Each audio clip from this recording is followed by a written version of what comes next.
Oh, Doug, we all see it. How do you not see it, bro? Like, how do you not see it? And then Carson Wentz just bad, bad, bad. But I'm not gonna harp on that too much. It's some things that like really bother me that I just want to talk about, and it's just the fact that we stay getting away from the run game. Like, this is some notes that I got. You know, I be coming out with my little ESPN stats here and there. So the past 3 games, right?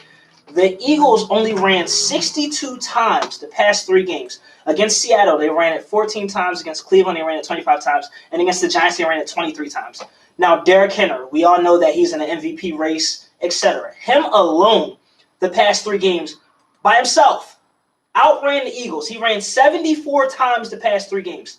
So, on the season for Derrick Henry, he's rushed 256 times. One man, the Philadelphia Eagles as a team on the season, 255 times. That just tells you how much the Philadelphia Eagles get away from the run. They don't put any emphasis on it whatsoever. And at the end of the day, it's just frustrating because we see how Carson Wentz struggles, and we're not helping him out whatsoever to ensure that he's in a better position. Like, that's it. That's it? That's it. That's it, bro. All right, listen, here's the thing. I'm going to try to be like lightning. It's kind of ad nauseum at this point, as much as we talk about the struggling offense, because it's the same problems every single week. Lack of running the football, Carson Wentz turning the football over, and just the vanilla play calling. And more importantly, Jalen Hurts taking the field when he has no business being on the field at all. And also, shout out to the defense. Defense did as much as they could to keep the game as close as possible. But honestly, though, I'm sick and tired of this. Here's the thing.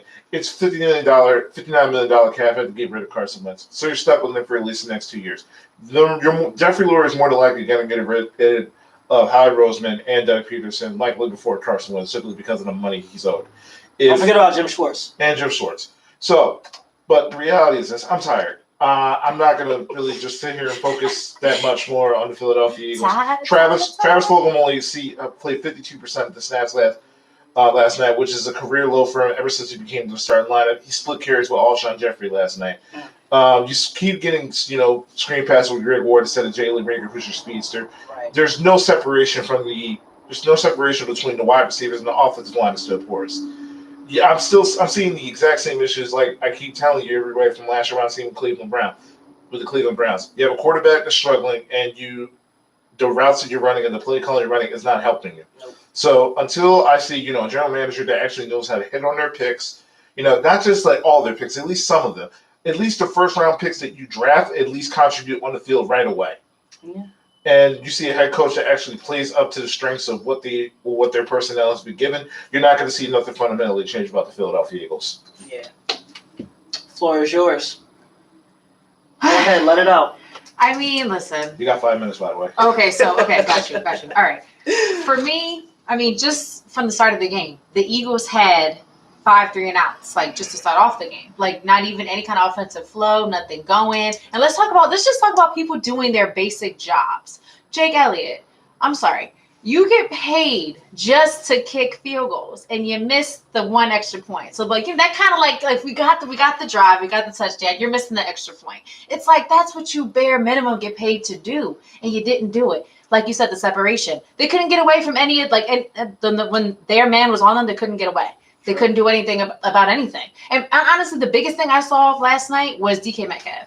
DK Metcalf, monster beast. Slay couldn't do nothing with him. He's just too big, too strong. And that matchup, they really focused on that matchup the whole night because it worked. Look at DK Metcalf. He dominated their offense. And the crazy thing is, like, Darius Slay is a Pro Bowl corner. Oh, yeah. So that just shows you how fantastic DK Metcalf But is. around DK Metcalf, he looked like a little guy. Like he looked like a little guy. He's going to make a lot of people look like little guys. But like, how can you defend against someone like that? You know what I mean? It's like he did. I think he did the best that he could. But I mean, DK Metcalf was a problem. Adams was a problem on defense. He was everywhere, killing us. He was like a freaking like a bee. He was just like buzzing around, hitting everything. Like you know what I mean? He was everywhere. He played like every position. He was linebacker. He was safety. Yeah. Everything. The end. He just was everywhere on us. And then Carson. Okay. I understand. Here's like with my own eyes, I saw he doesn't get the protections that he needs. He doesn't have any time in the pocket. Okay, that we know that, agreed. But here's my thing: his vision and his decision making, I'm not seeing it. And then people were talking like, yeah, Carson Wentz, he's proven that he can take a team far, because he got us basically to the championship 2 years ago, but then he got injured. So then that happened. Nick Foles, all that, we know the story. Yeah. But it's like, okay, so he's not doing what he's supposed to do now, and of course, it's kind of like the mentality of the next man up. Or do we just kind of put our heads down and let's push through this bad streak?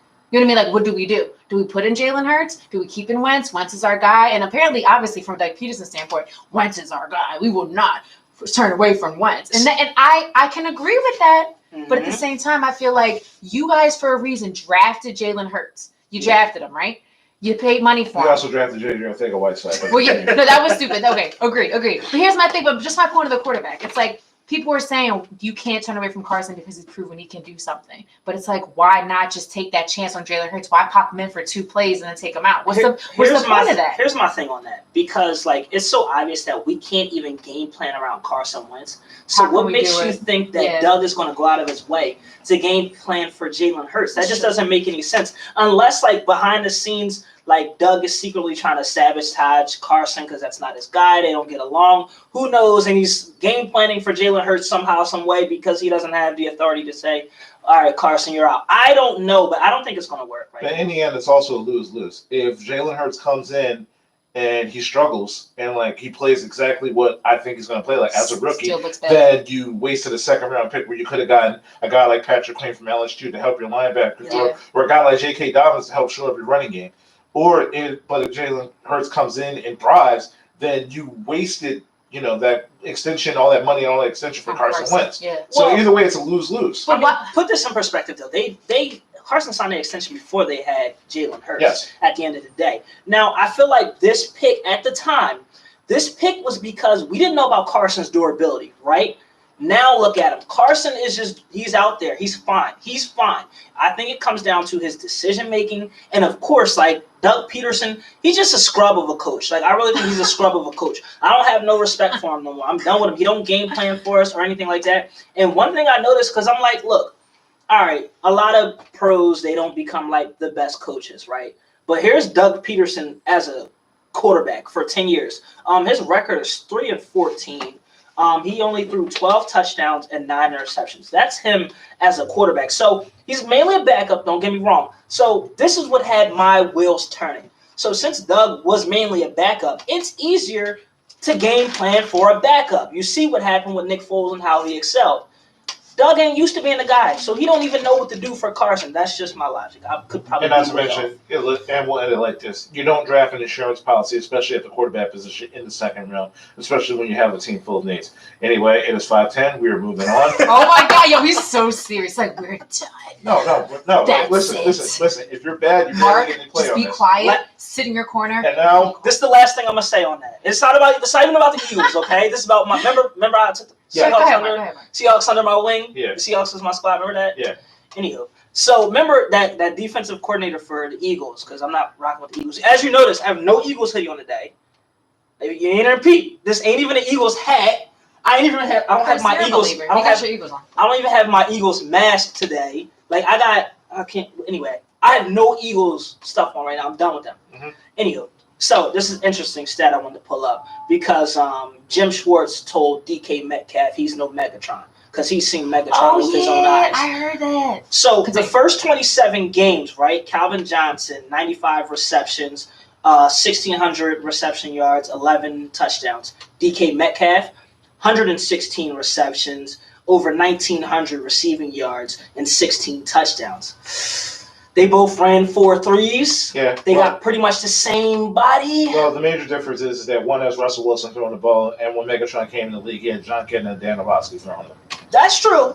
That is true. I'll give him that, but at the end of the day, numbers don't lie. Yeah, it doesn't. And DK Metcalf is just a monster. And speaking of Megatron, we're going to talk about, his former team, Detroit Lions.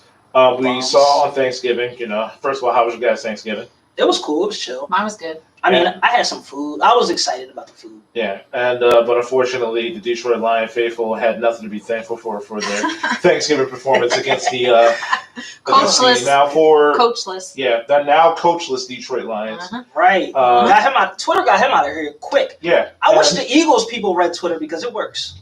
Yeah, but Matt Patricia is officially gone 13-29-1 as a head coach over the last 3.5 seasons, As he should. and Detroit falls to, I believe, They are 4-7. 4-7. They got mollywopped by the Houston Texans, who are also now 4-7. So Deshaun Watson, he kind of looked good that game. Well, not kind of. He looked fantastic on his 4 touchdowns. He really showed out for Thanksgiving. Real rat. And the crazy thing is, right? I know we're done. I'm just gonna say something. It's gonna happen, all right? Anyway, last year I was riding for Carson Wentz when people kept saying Deshaun Watson was better. I ain't doing it this year. Deshaun Watson definitely better than Carson Wentz. Go ahead, Chris. Just go. Do you listen? Here's the thing: when you get your heart broken, do you talk about your toxic ex like constantly? No. Okay, This is different though. Let it go. This is let different. it go, man. It's because I have hope in these guys. Listen, no, don't give them that unless they show it to you, man. You're right. You're in a relationship. He's too much on your mind. Help me through this. Here's the thing: the Eagles are way too much in your mind. Listen, there's been way too much good football and a lot of other news going on, man. Sixers are, training camp starts today. Listen, There's a lot of things. Nate Robinson got knocked out and became a worldwide $1 million. There are plenty of things to talk about, and you're focusing on the wrong things, man. Come on, man. Listen, Heartbreak, man. listen, stop focusing on heartbreak, man. This is a struggle. This is like a therapy session for me, but I appreciate listen, y'all. But listen, I'm not even a Detroit Lions fan, but I was so happy that Matt Patricia was gone. Mainly because the fact that the way that, Jim Caldwell was unceremoniously let go in Detroit. He was 36-28. They had 3 winning seasons there. Which is a lot for Detroit. Yeah, he's the 3rd highest winning coach in franchise history there, which says a lot about, Detroit's franchise. Sure. So when I hear about Lions fans, I was like, well, he just couldn't take us to that next level. You guys weren't even at that next level. You haven't been there since before I was even born. Facts. So the fact that you got people like Dan Orlovsky, you guys got guys like Reggie Bush, and like plenty of other people who were in the Detroit Lions organization saying it was a lot better under Jim Caldwell than what Matt Patricia was. Right. So now to see Matt Patricia gone out of a job, and once again another guy from the Belichick coaching tree falls flat on his face. It didn't work out for him. And the crazy thing is, like, the organization has been so bad. They've lost 2 of the greatest talents early in Barry Sanders and Calvin Johnson. That just gives you an example of how bad the organization is. And I feel for Matt Stafford. I've said this before, and I'll say it again. He's probably one of the best quarterbacks in the league, but you're not going to know because he plays in Detroit. And he keeps being in these terrible situations where he doesn't truly get the chance to shine and excel. That's the biggest struggle for him. Yeah. And now, honestly, not only he got fired, but the GM also got fired, both which, essentially came from New England. So you pretty much fired, a trending Jim Caldwell culture, just to get that, Patriots way, and it just didn't work out. So now they're looking for their next head coach. Richard Sherman, advocated for Robert Saleh to now get that defensive coordinator for the 49ers to, get that job. But in the end, regardless of who's, the next head coach or the next GM, I feel like the time is now to pull the plug on Matt Stafford and trade him. You think so? Yeah, because think about it. The next GM is going to be coming in with a top 10 pick. Right. But Matt Stafford's not the problem. He's not the problem, but he's also not the solution. But when you come in, a GM is going to hang their hat on their franchise quarterback. That's the thing that's going to keep him employed, whether he's going to be staying there for the majority of the tenure for the next decade, or he's going to be let go. Right. So let me ask you this: hypothetically, the Lions get rid of Matt Stafford. What's a good landing place for him? Honestly, Chicago. Okay. I mean, that's fair because we already know. Oh, yeah. Nick Foles. Oh, Nick. I have a soft spot for him. Yeah. But teams like, like Chicago definitely needs like a quarterback because Mitchell Trubisky and Nick Foles has proven that that's not it. And the last time, Chicago definitely, won a playoff game and made some legitimate noise, they traded for a quarterback. They got Jay Cutler from Denver, and, with Jay Cutler coming in, big, strong arm, able to play, in that cold weather. And they made it all the way to, the NFC title game before, he got hurt and lost to the Packers. So maybe, if whether or not Matt Nagy stays there or not, but you have enough offense, in and, Allen Robinson, you got Daryl Mooney, you got Anthony Miller, you got a really good running back in David Montgomery. Yeah. If you shore up that offensive line, then Matthew Stafford could definitely, win you some ball games there. Not to mention, Their defense is solid. Yeah, that defense is solid. Akeem Hicks, Khalil Mack, that front seven is absolutely, great. So the one thing you definitely need is that you need that stability. You need that guy who's like, all right, listen, I could trust this quarterback to get my offense at least 24 points a game. Let me ask you this though. Say hypothetically Matthew Stafford does end up in Chicago. Do you have the confidence that Matt Nagy can actually put Matt Stafford in a position to do it? Because honestly, I don't even think Nagy's even going to stay there. Okay. I think Nagy is just like in the same boat as Doug Peterson. You're seeing No, Doug Peterson is a Super Bowl winning coach. That's the only reason. I'm talking about in terms of being on the hot seat. Okay, fair. Because because you guys were winning, you guys were 5-1. Now all of a sudden you're 5-6. True. Your offense hasn't produced anything, whether it was Nick Foles or Mitchell Trubisky.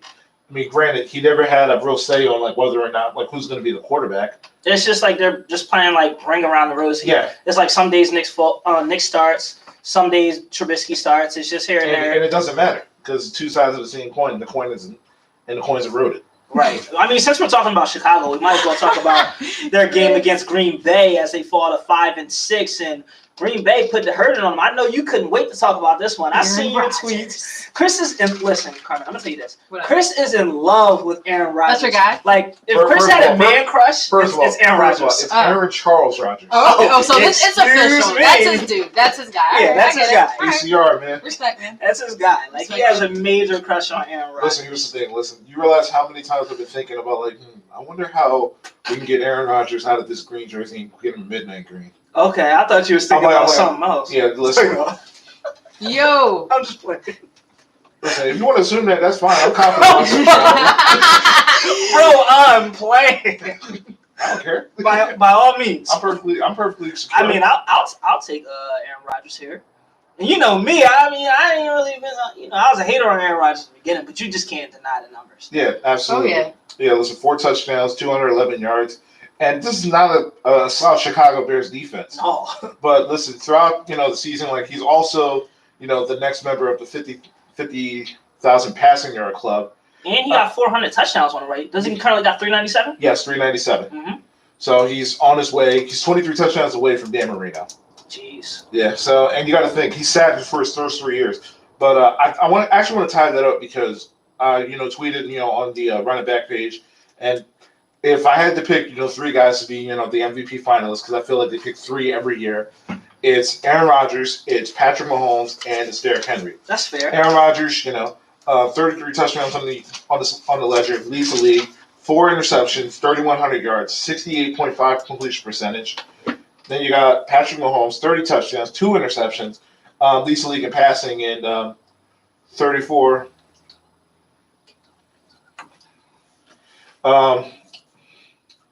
30 touchdowns, 2 interceptions, 3,500 yards. He's leading the league in passing yards. And you got Derrick Henry, who's 1,257 rushing yards and 12 touchdowns on the season. And the difference is that you can clearly see that all 3 of these men who are in charge of their offense, they're the catalyst. So it's like when you watch your games, it's like the reason why they're winning is because of them. Their offense only goes as far as how well they perform. Right, I agree. Who would you say your number 1 is right now? That's tough. Listen, only because I feel like running backs don't get any love, and I feel like the last time we saw a running back, win the MVP award was Adrian Peterson, after that 2,000-yard season. But if I have to pick, Patrick Mahomes has to be first. 30 touchdowns, 2 interceptions. That's a 15-1 touchdown to interception ratio. He leads the league in passing. He's on pace for another 5,000-yard season. He was on pace for that last year, but he got hurt. So he has, he's also helping, Tyreek Hill, who constantly gets left out of the top 5 wide receiver conversation every single year.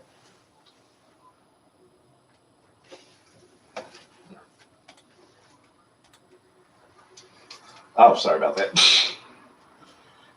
I'm sorry about that. We're live, ladies and gentlemen. You're listening to Uptime Radio, WJYA 98.5. Sorry about that. We had some technical difficulties. We're now discussing, the MVP race.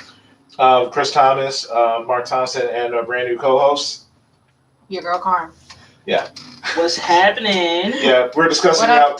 You want to call in, Mark? You want to get that call-in number? That phone number is 215-763-9596. We're discussing, the MVP race right now. My top 3 MVP, if I had, my finals picks is Patrick Mahomes, Aaron Rodgers, and Derrick Henry. Patrick Mahomes would be number 1, 30 touchdowns, 2 interceptions, 15-1 touchdown interception ratio, leading the league in passing. Tyreek Hill, because of him, Tyreek Hill is second in the league in receiving yards, and Travis Kelce's third.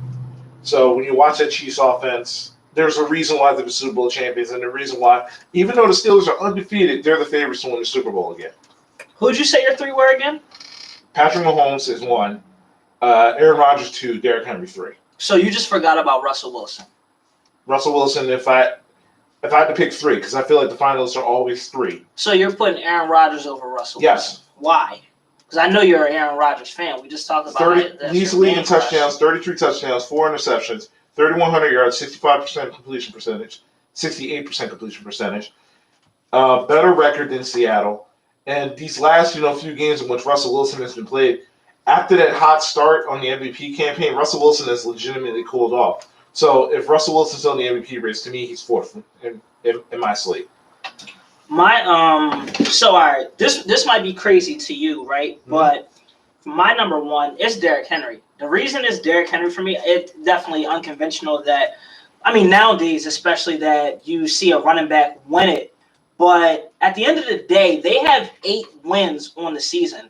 And when he rushes over 20 times, they have 7 wins. And that alone tells me like how impactful Derrick Henry is, because at the end of the day, Tennessee wouldn't even be remotely close to where they are without Derrick Henry, because like I said, 8-3, he's leading the league in rushing. He has 12 touchdowns. As you mentioned, he has over 1,200 rushing yards. So for me, my top 3 is actually Derrick Henry, Patrick Mahomes, and Russell Wilson. The reason Russell Wilson is still in my top is because it's kind of like how it is in the NBA. So we know LeBron is the best player, right? We know that.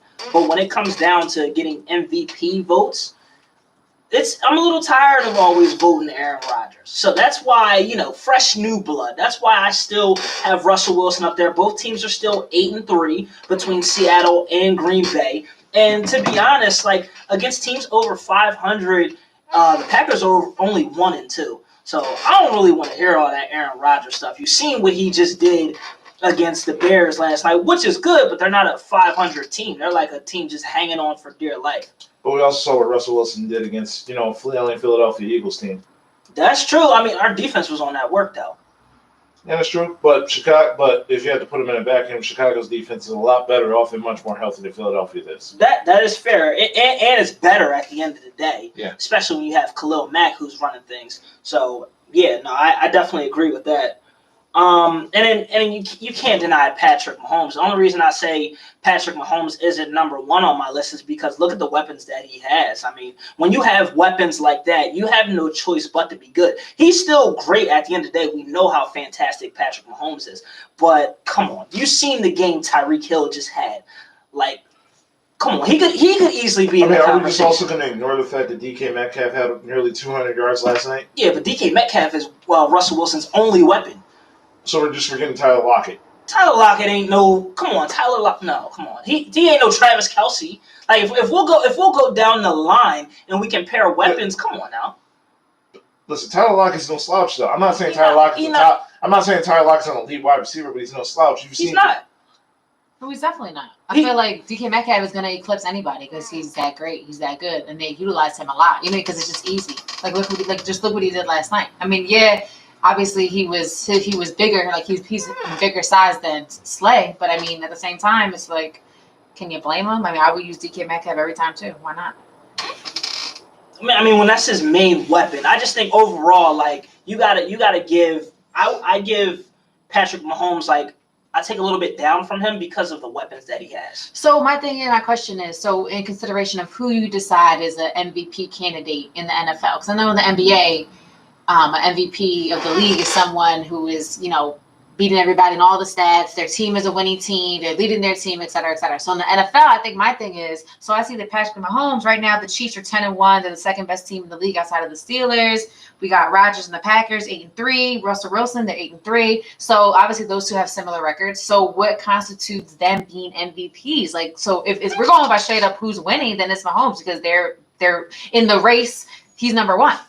I think the problem is people forget about that valuable part. Like valuable. Like at the end of the day, that's why I say Derrick Henry is the MVP because he's the reason they are winning. Not to say that, like, all right, if you put in like a below average quarterback, the Chiefs still might have like 6 or 7 wins because of the weapons that they have.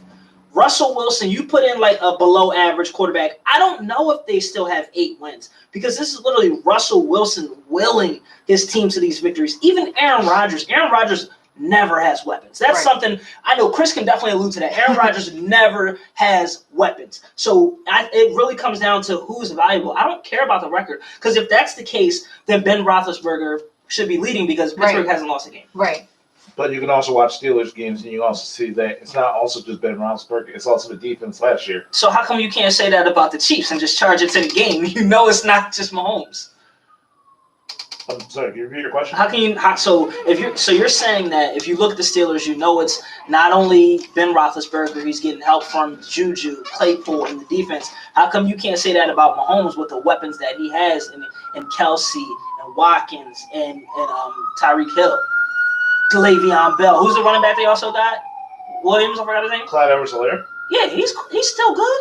Don't make that face like he's not good, Chris. He started off. He had 2 good games and he cooled off. Let's pump the brakes on that. Nah. I mean, in terms of value, though, when you're talking about the value, Mahomes' value to the Chiefs, the Chiefs' defense is not the best. So Mahomes, when he comes in with the offense and he makes that big difference, like without Mahomes, without their offense, like they're not winning games. Their defense isn't stopping anybody. You know what I mean? Like their defense isn't as strong to stop people. You know what I'm saying? Do we also remember the fact that the Chiefs under Alex Smith couldn't win a playoff game? That's true. Boom. But they ain't have them weapons though. Tyreek Hill was there. Tyreek Hill was there. Travis Kelce was there. You can look it up. I know. They weren't as good though. They weren't developed. What do you mean weren't as good? They weren't. They weren't as developed. But listen, when you add a quarterback like Patrick Mahomes, who is one of the strongest arms in the league, right next to Josh Allen, he's crazy. You can just come on. It makes the jobs a lot easier for guys like Tyreek Hill. It makes it easier for guys like Travis Kelce to get open. Yeah, because when you look at Patrick Mahomes, you look at the skill set. The ability to throw the ball downfield. When you look at the ability to throw off pocket, with offhand, back, like no look. It makes everybody's job a lot easier. It spreads everything else out. You're right. You're right. I'll give you. But here's the thing. I'll give you that. The Derrick Henry thing, I get it, and I agree with you in certain aspects. But like we've known, MVP in the NFL was always a quarterback swing, and that's the problem. And that's just what it is because the quarterback Henry, is the nucleus. It's they are the nucleus of teams. Not for the Titans. For the Titans. And go ahead and say something about that game manager Ryan Tannehill. No, nothing. Nothing. Like I agree about Ryan. I agree about Derrick Henry, but we all saw last year when push comes to shove, Patrick Mahomes is much more responsible, for the Chiefs' success than what Derrick Henry could do. Because we all saw when Derrick Henry gets like 60 yards, the Titans struggle. But we all saw Patrick Mahomes can open up a game anytime, any place, anywhere. He's like Randy Orton. RKO come out of nowhere. They were down 24-0 against the Houston Texans. They took the lead before the first half even ended. You're right.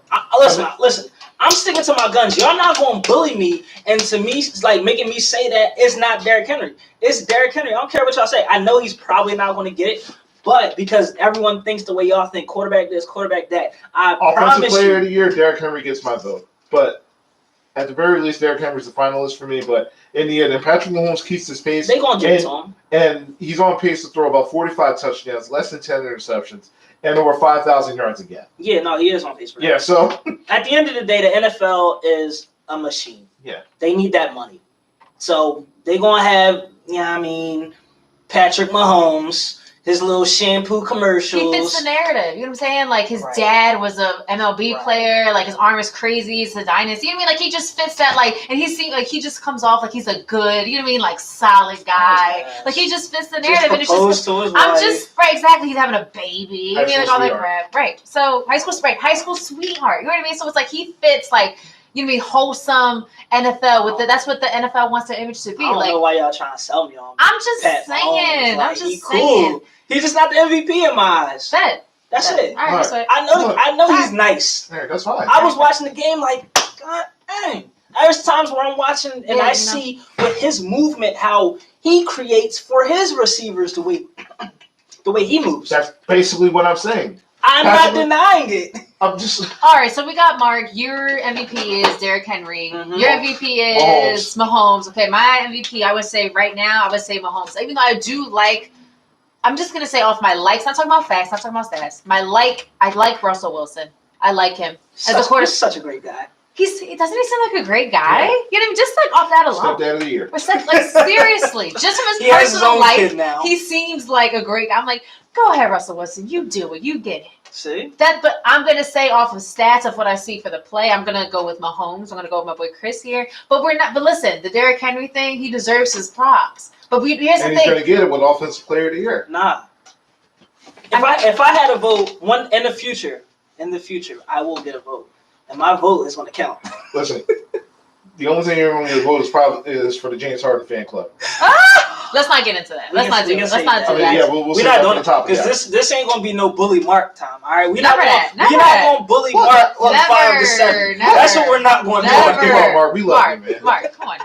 Come on, man. Never. And you're listening to WJYN 98.5. You're listening to the Running Back Sports Show, Sports for the Culture. We got Chris, we got Carl, we got Mark. Hey, We're doing a little, week 12 recap, Yup. MVP discussion. If you want to call in, join the discussion. That phone number is 215-763-9596. Give us your, take on who definitely deserves the MVP, and also, who was your first, TV crush? We didn't even get a chance to talk about that. You want to say save it, or should we start it a little bit? I'm sure there's more than one. Yeah, listen, there's always more than one. Because listen, when you're a kid, you're just you have multiple loves. So it's yo, Right. I want as a job. It's I want to do this when I grow up, and also I want to do that. I have my whole life planned out in 6th grade. I was doing multiple things that have no correlation whatsoever. Right. I wanted to funny enough, you went to Penn State. I wanted to go to Penn State and play football there. Aw. And then I wanted to go to the NFL. I wanted to be Eagles tight end. I wanted to break every single Tony Gonzalez record, then retire. Then I wanted to become the youngest president of all time, first black president. Barack Obama beat me to it. Dang. I wanted to paint the White House. Easy. I wanted to paint the White House black. Let's Okay. go. Okay. I mean, I like listen. it. Listen. If I'm living there for the next 48 years, why can't I paint it? Do whatever you want. Yeah, and in that case, after I get kicked out, I'll just recode it white. Right. Right, You know I'm what sure I they mean? will. They see you shine. Yeah, Our yeah. people built that anyway, so we should be able to do whatever we Yeah, want. and then after I leave the White House, I'll gonna be a casino owner with all the money I've been making. Alright. Well, it looks like you got a lot planned for you. Yeah, no, listen, 12-year-old me was very ambitious. It's crazy. 12-year-old me was not ambitious. I was fascinated by SEPTA drivers. I'm I'm about to be a SEPTA driver. And I swear, it was so weird. It was a weird fascination because I used to always be on the bus. Oh no, I know how you feel. I was thinking about doing police academy in junior year of high school. Right, it's just weird. Oh wow. I even thought of being I a don't know teacher, that. even though sometimes I still think about being a teacher because, I feel like our little black boys and girls, they need role models, people that they can look up to and, let them be known, outside of being, a entertainer or an athlete, there's other things you can do with your life. Yeah. So that's part of my reason. So there's still sometimes I could teach these kids a little something. Yeah. But as far as that first crush, you want to start it? Now, There's multiple. let our new host. Oh, start this. ladies first. Okay. So my childhood crush would have to be it was this guy, of course. There was this guy off a show called Smallville. I don't know if you guys ever heard of a show called Smallville, whatever. No judge me. Smallville was my I judge. love Never that heard of show. it. Oh, okay. You watch Smallville? No, I did. Oh, okay. So his name is Tom Welling, and that was my heartthrob, dreamboat. I Somebody love say save me. Yo, that was my show. Yo, listen, I have literally seasons 1 through 7 on DVD in my house Word? right now. Yes. You a fan. You're like a real life fan. So that was my boo, and I just was in love with him. He was everything. And then after that, I think I moved on to probably like the Bow Wow Romeo thing. Okay. Like Romeo was 106 in Park Days. yeah, like my boo was Romeo. Like I was Okay. like Romeo, he's the good guy. He's the nice one. You know what I mean? He's the sweet one. That was my boo. So those are my two boos. Did you ever see the Romeo show on Nick? Of course. What? Come on. I remember it, but like not really. What year was that? It That was had to like be that was early 2000. 2001, 2000. There you go. It wasn't so later early. than that? I thought it was later than that. Maybe, was like earlier maybe, mid- maybe it would have been like 04. Because I know he was like going into his teens. You know what I'm saying? Okay. And so it had it's a to be Romeo show. eight. I always think back like of shows that I had like missed because I'm like, well, what was I doing? What year was it? And if it was 04, I had just gotten to high school, so like my TV days were done. I'm like outside doing stuff here and there. So Well, I was opposite. yeah, no, my TV days were done. So all right, one of my first crushes. Don't judge me, y'all. I was a young bull, but I really liked Topanga. Okay. Boy Meets World was my show. Yes, Topanga was a rider. She was the one. Yeah, She was the one. I was so mad that one episode when Corey kissed that other girl. I'm like, bro. Yeah. I'm like, bro, you really messed up the game, yo. No, No, Topanga. like, I remember I sat down and watched Boy Meets World. I binge watched it on Hulu, and I'm just Oh, like, And the boy meets world. I'm like, dog, like, how did Topanga stay with this man like after all these years? Right. It makes no sense. Corey was a dweeb. But I liked Corey though. Eric was my But they guy. had that love from the rip. You know what I mean? Like Yeah. she knew him when he Yeah, was since like he even when was he was just like it was innocent. Yeah. It grew from innocence on. So you know they was meant to be. It was Yeah. it was definitely Topanga for me. So, Yeah. hey, Well, that's a the good first one. one. Yeah, Sean's my boy though. Yo, Sean was my dude. Oh my gosh, Sean and freaking my. See, I told y'all I shouldn't have said this. I'm already getting texts like Mark with the white women. I told y'all. Wait, who was Sean's girlfriend? What was her name? The black girl. Yeah, the interracial. Angela. Angela, the interracial Yes. love. Yes, Sean and Angela. They took it there at the Boy Meets World as they should. Okay, that was. Oh man, that's Yeah. Uh huh. See, I told Okay, y'all I didn't want to So talk wait, about it. Chris. Wait. So who's your shadow crush? I was gonna fight Mark off air for this, but it was Kyla Pratt. Okay, Kyla Pratt. Yeah, listen, Brianna. Yes. Brianna, Penny Proud. Proud. Yes. Yes. Okay. I feel like she was a lot of people's crushes. Yeah. 'Cause she was all over like Disney Channel. Like Yeah. that was the. She's still fine now. Like, Yeah. she's back. She looks the same. Yeah. Like she don't look like she's aged that much. You know what I mean? Yeah, and honestly, it was a tie between her and Tatiana Ali, Ashley from the Fresh Prince. Oh, she's beautiful. Did you meet her when she came to Millersville? Yeah, I did. Okay, I feel like Yeah, you she's would. beautiful. You're a fan. She looks the I feel same. like you would have been there. She has not aged. Yeah. She looks good. She looks fantastic. Yeah. Y'all seen her on the Fresh Prince reunion? I see them all. They all look pretty good. She looks amazing. Now, no, not Ashley. Hillary. Hillary. I forgot her name. Yeah, Karen something. Yeah, She still looks Hillary. good. Yeah, she looks good, but she definitely. Yeah, A little bit. Yeah, Yeah, a little just a bit. smidge. Just a little But bit. Ashley looks really. You know, Tatiana Ali looks really good Yes, she looks fantastic. for sure. I don't know. I mean, yeah, I think my second one.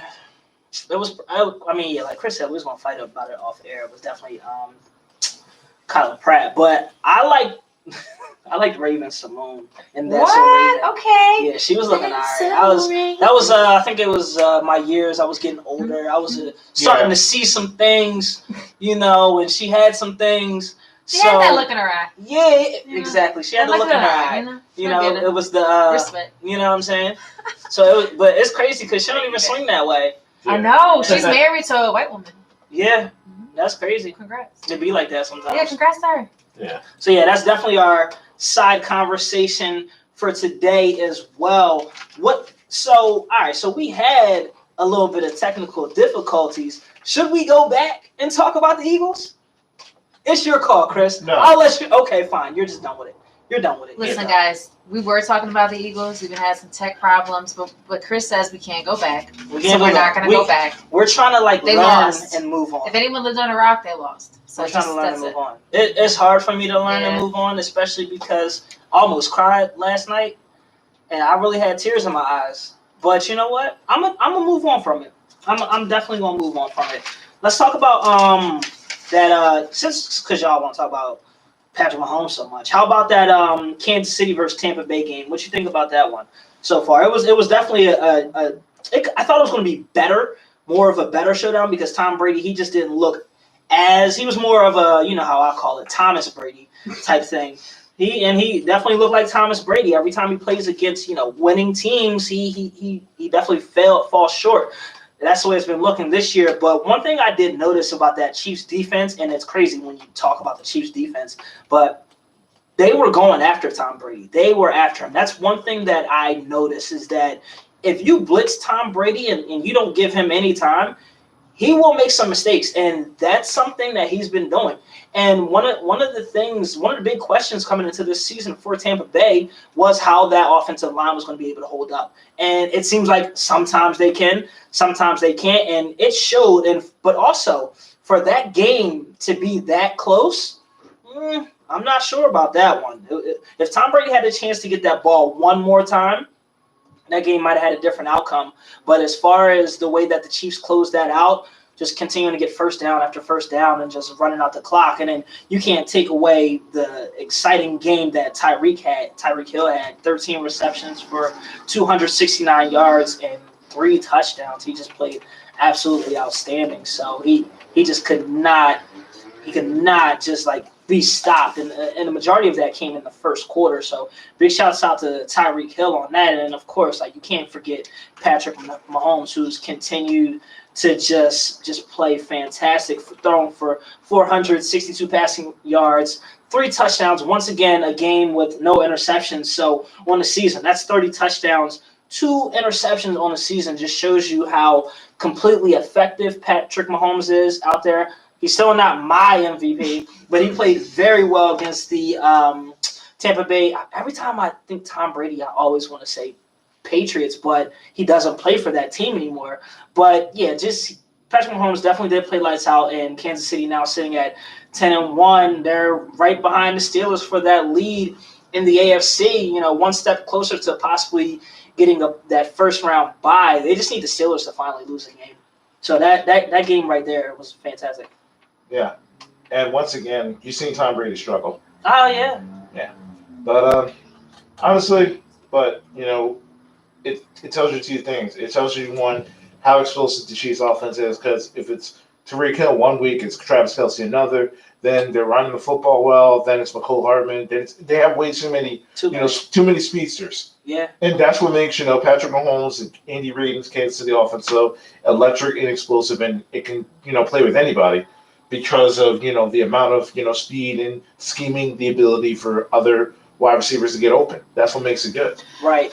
Another thing about that is the Patriots. I was about to say it again. The Buccaneers kind of reminded me of the Eagles, the way they just get away from the run game, because they actually have solid running backs. It's just when they fall in the rut, all they do is rely on the passing game. But the thing is, they have so many weapons, so it's like, how can you not rely on the passing game? That's one of the biggest issues that I have with the Buccaneers, is that their lack of balance. And the signing of Leonard Fournette, you would think all right, look, they're going to have a balanced run attack, and they barely even use the guy. The thing is about the Patriots is that Buccaneers. Sorry.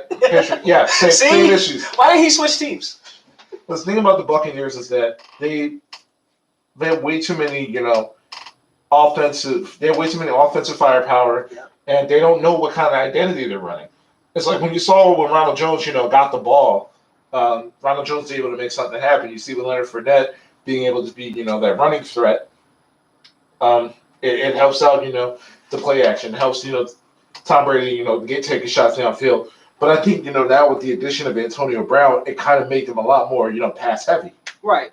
No, and I agree with that. But Antonio Brown, he doesn't even get crazy touches. I just feel remember the first year when the Miami Heat got together, when Chris Bosh, Dwayne Wade, LeBron James, it was always you shoot, no, you shoot, you shoot, no, you shoot. And it's that's how it's starting to look with Tampa Bay, because it's all right, if Tom gets Gronk going, all right, well, let me get AB going. Oh, let me get Mike Evans going. Oh, let me get the ball to Leonard Fournette. It's just if you guys understand your role and have a true identity, they might be a little bit better. But let me ask you this, right?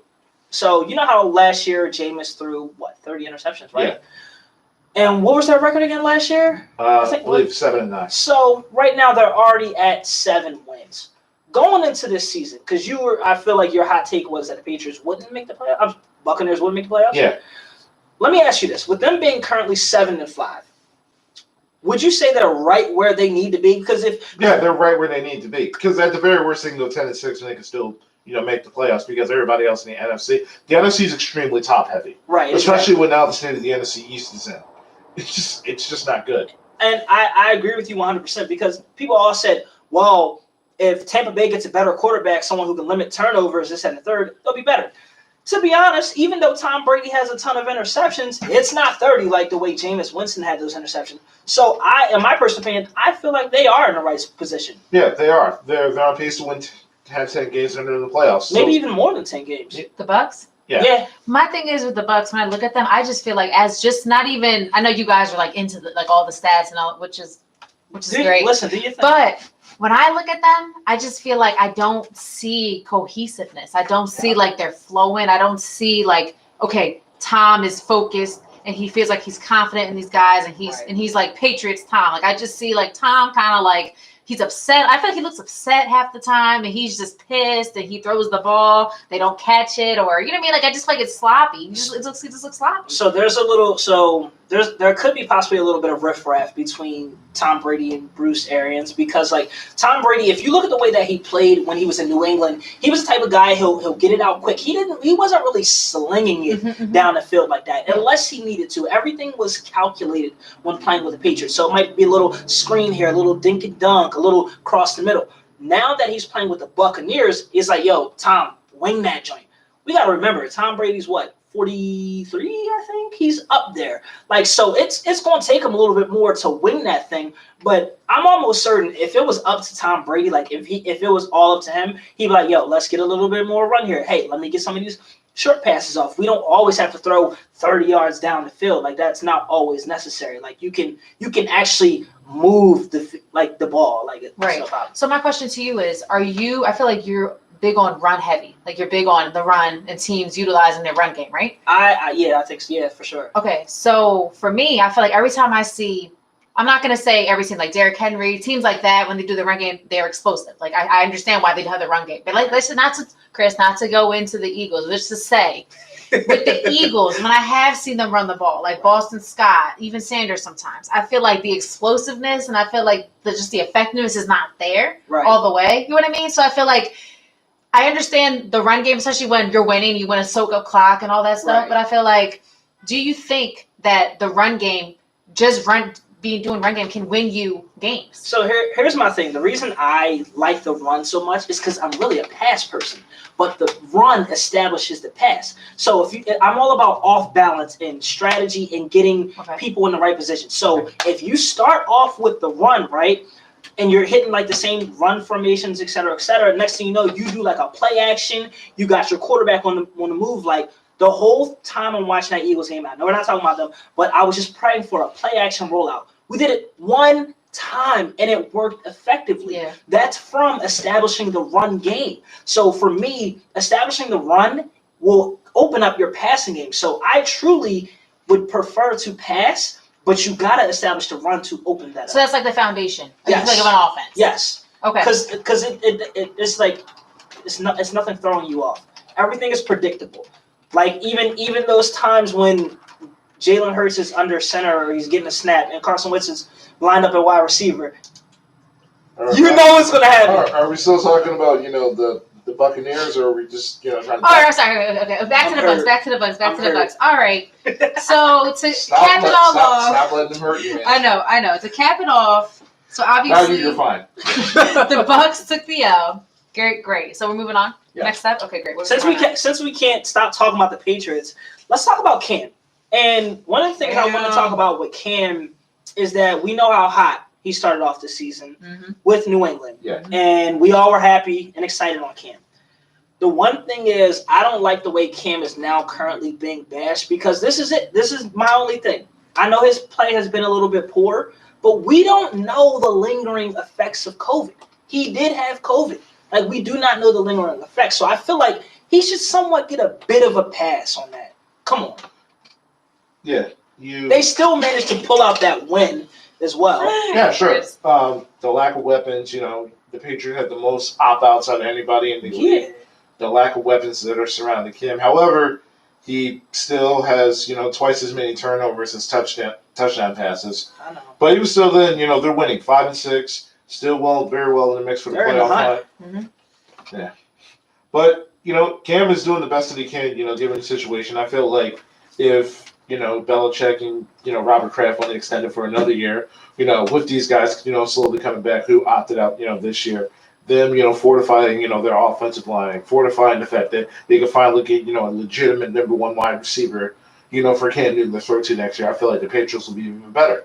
Yeah, I think Cam is making the best of his opportunity this year for sure. I think he's came in with a better attitude, kind of like, let's get to this work. He's not even feeding into the noise of Tom being gone. And that whole thing, because it's like Tom Brady leaving the Patriots. That was like the biggest thing that's happened in the past, that's a massive shot. That's crazy. So it's like for him to come in and kind of have that attitude with, listen, like this team is, not trying to, this is my team. He's like, yo, I'm a team player. I'm the quarterback. Let's do this. And I feel like Belichick respects him. And I feel like he's just building like the momentum for himself. Say they don't make it far into the playoffs this season for next season. You know what I mean? I feel like he's kind of like rebuilding his brand and himself, because I think he was, he kind of had that bad rap with Carolina. You know what I mean? That kind of weird talk that was going on with him.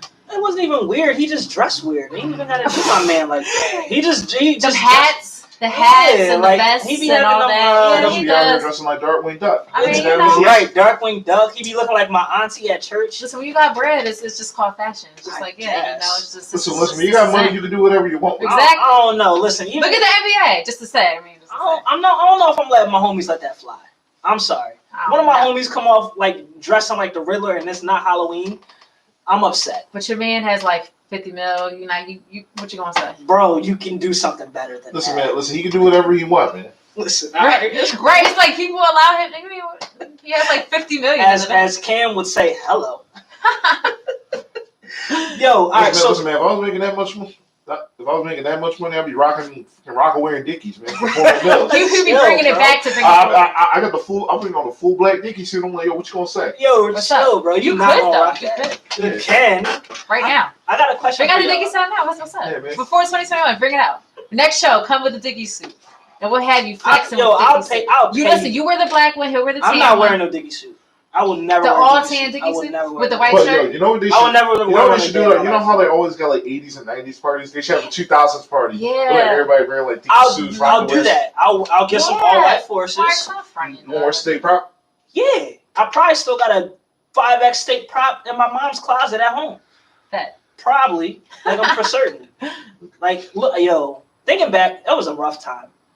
Thinking back on like the fashion, it was bad. Looking back at those old videos, I remember. So my uncle, right, is 6'5", and he used to stay at my mom's crib. And you got a do-rag? Yeah, of course. You know how it was back then. The baggy one? Yeah, but hold on. But this is crazy. Peep this, right? I'm not the tallest guy. I mean, I might be 5'10" on a good day. But my uncle had all these authentic jerseys. And I'm like, yo, let me rock them Jones. He's like, I don't care. So I would really be in school, like, with a dress on. But it was acceptable. Like the jersey legit came down to my knees. But it was acceptable because of the time period. And it was authentic. So people like, dang, Mark got that authentic Mellow. You know what I mean? Got that authentic Larry Bird. I'm like, yeah, but it was acceptable. But that thing, I was swimming in it. No, but I know how you feel about that. Like, we had like a throwback day in like high school. I came in with a Michael Jordan's Bullets jersey. Oh my god, it was clean back then. Yeah, it was. Don't get me started on the women's fashion. Too. Oh my god, listen. Because y'all had them jeans that didn't have the pockets in the back. What was the baby fat Johns? First of all, they had no pockets. The way that I dressed back in the 2000s, and I was like a little ass kid, like that is not to be talked about. Like truly, I remember one time I went to school in 8th grade. I had on overalls, bro. Oh, like I did that with a turtleneck. And I was just saying this because I'm comfortable with myself, and I can say it now. I feel like that's fashion now. That right, is. No, it kind of is, though. It kind of is. It kind of is. No, it kind of is. You can go to Fish Town to find that. No, facts. No. But that's just fashion always kind of comes back around. For women. For what? But no, for men, I mean, yeah, that's true. I don't think the baggies coming back. Ain't no way. The baggies not coming back. Listen, the clothes get Baggies tighter are- over the years. Yeah, exactly. Y'all see my Tighter, jeans tighter, now. tighter. I can barely stand up. in these Yeah, joints. no facts. Yeah, no, there's a reason why I go to Foreign Mills. I need my legs to breathe, man. Nah, you ain't lying about that. Yeah. It was definitely a rough time. So wait, when you had on the overalls and the turtleneck, Yeah. did you at least have like one unstrapped and hanging in the back so you could be cool, or you look like you was in the garden? Nah, I kind of was. I was just gardening. Did they get you at the table? Yeah. They got It you. was kind of like a moment. Oh, all Did right. you have like the Dexter Mom gloves too? I did not have gloves, but I had the overalls, and that was enough. But it's okay because I've learned from my mistakes and I've grown, and here we are today. So, But listen, it was like I can say that. Like I didn't have to reveal this. I could have kept it to myself, but I shared. It was a rough time. I Listen, shared. listen, man. Those lunchtime, brown roast roast sessions. Yeah, man. You Like, probably never seriously. wore them overalls again. Hell no, Nah. never Ain't again. no- my little sister was like, "Carmen, don't wear that to school." I was like, "Crap." I was like, I thought it was something, but it's like I tried. Yeah. I tried. Listen, man.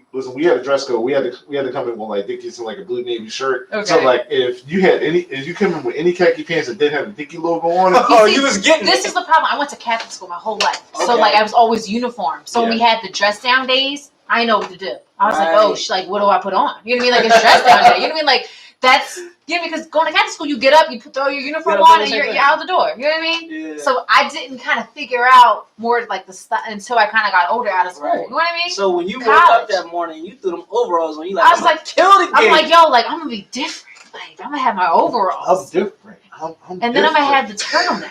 oh my god. Listen, it But was, you could pull it off today, though. listen, it was a moment in time. Listen, nobody cares what you wear today. Exactly. Yeah, but but I wouldn't. But I I've could. seen like you said, like girls be wearing like the overalls. I've seen like girls pull off like some overalls, had like some nice heels on with it. Oh, and yeah, had, you like can one of them definitely do little something body with You know, it. man, because my former job used to wear that all the time. No, yeah, you can do something with it today, but yeah, You can freak it out in the right way. Uh-huh. for sure. So let's talk about that fight this weekend. So we had listen, I didn't really watch the undercard too much. As you know, for our listeners, it was Mike Tyson versus Roy Jones. It was, it wasn't anything crazy, but the first fight that I like actually watched, That was the entertainment. yo, Nate Robinson versus Jake Paul. Also, shout out to Snoop Dogg. We need to get Snoop Dogg on commentary. Everyone was Please. saying that. Please, yo, Like Snoop Dogg was needs amazing. to be. Yeah. Yeah. He's just funny. He's my two hilarious. uncles fighting him a cookout. Yeah, Whatever yes. he was saying. Yeah, like barbecue. yeah, whatever he was saying. I was like, yo, Snoop. Snoop is legendary. I was just thinking, like, can we get Snoop for like everything? Like, we need him commentating everything. NBA Finals, the Super Bowl. Shoot, I would have been No, cool. I actually did find a clip where like he was like at a Lakers Spurs game and like he was. He commentating. did. He Yeah. did. I seen that too. I seen a clip with him commentating the Sacramento the hockey team. What's the hockey Really? team? Oh. Yes, he's everywhere. Oh, the LA Kings. Yes, LA Kings. Yes, he's literally everywhere. But yo, my man Nate Robinson, Wow. rest in peace. I mean, Rest Pour it in out for the peace. homie. I mean, yeah, I mean, here's the thing. He was talking all that crap. he was. He was saying all, that I'm not a little boy. Whatever he was saying, like I'm a man. You're not Why gonna. not? Yeah, What's- like whatever. He was talking a lot of crap, and then he got into the ring and got played. But here's the thing: people are acting like it's like the death of the culture because Nate Robinson got knocked out. Listen, he ain't the first, he ain't the last who's gonna get knocked out because he was talking smack. Yeah. That's what Listen, really man, our hurt him. culture has definitely been taking L's all 2020, man. True, Sure has. true. Listen, man. First, Deontay Wilder wanted to, Get the strap. yeah. Said get the Oh strap.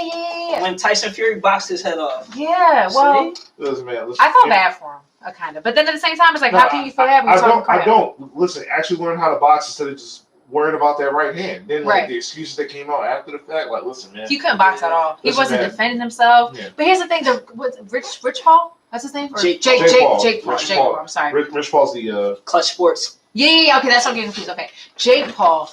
I'm not sold on whether he's like such a great boxer or he just hasn't boxed anybody with any real skill. Nah, so Is he here's the thing. good, He's a YouTube guy. At the Yeah. end of the day, they was talking. It was jawing back and forth. The only difference Be in sure my to like and opinion, subscribe. right? Exactly. After he socked him, right? Uh-huh. The only thing is this: like he actually has true boxing training. So like when you see Nate Robinson, if they were in the octagon I'd say Nate Robinson probably slams him, maybe doing a little ground and Yeah, pound. like The way MMA, that right. the way that Nate Robinson was lunging at him, but yo, when you lunge at like a boxer like that, you're gonna get your head knocked Well, he off. had no, like, he wasn't, like, he was just out in the open. It was just, like, fair, like, boom. He did not defend himself At at all. all. Like his gloves. Or Yeah. anything. It was just embarrassing. Yeah, his Yeah. hands wasn't up. They didn't teach him no defense. Now, one thing I will say, that shot, the first hit that knocked him out, that was a shot behind the head. That's illegal. That's But a you- rabbit punch. Yeah, like you can't control that if Nate is lunging at you. Like you can't control your exact placement when he's coming and ducking at you, trying to hit you.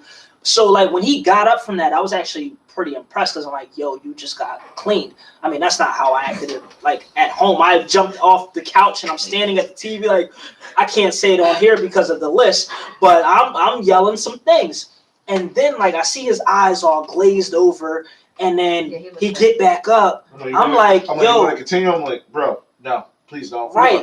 No. Yeah, I didn't think he was. I thought they were going to be like, I you thought know, they was it's gonna call it over. too. Yeah. This ain't it, Chief. and then when he stepped in and got clean, listen, I thought like the hit to like his face on the canvas was harder than the hit that he received. He just went straight down, just was Flat. out of here, like Flat. sleep. Yeah. My man's still asleep. My man did like the smooth primitive lean before like he fell.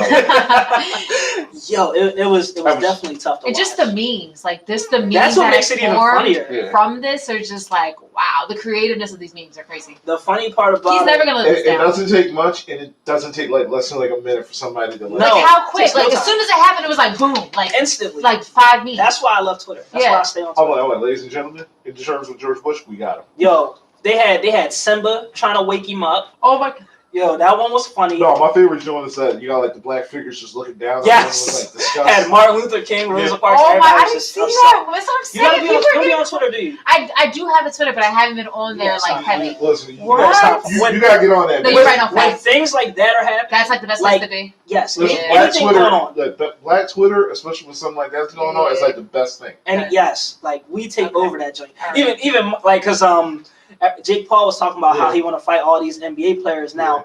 Mike Scott, he deleted it. It was a picture of him squaring up against the Eagles fans last Yeah. year, and you remember how that turned Yeah. out. He was knocking out.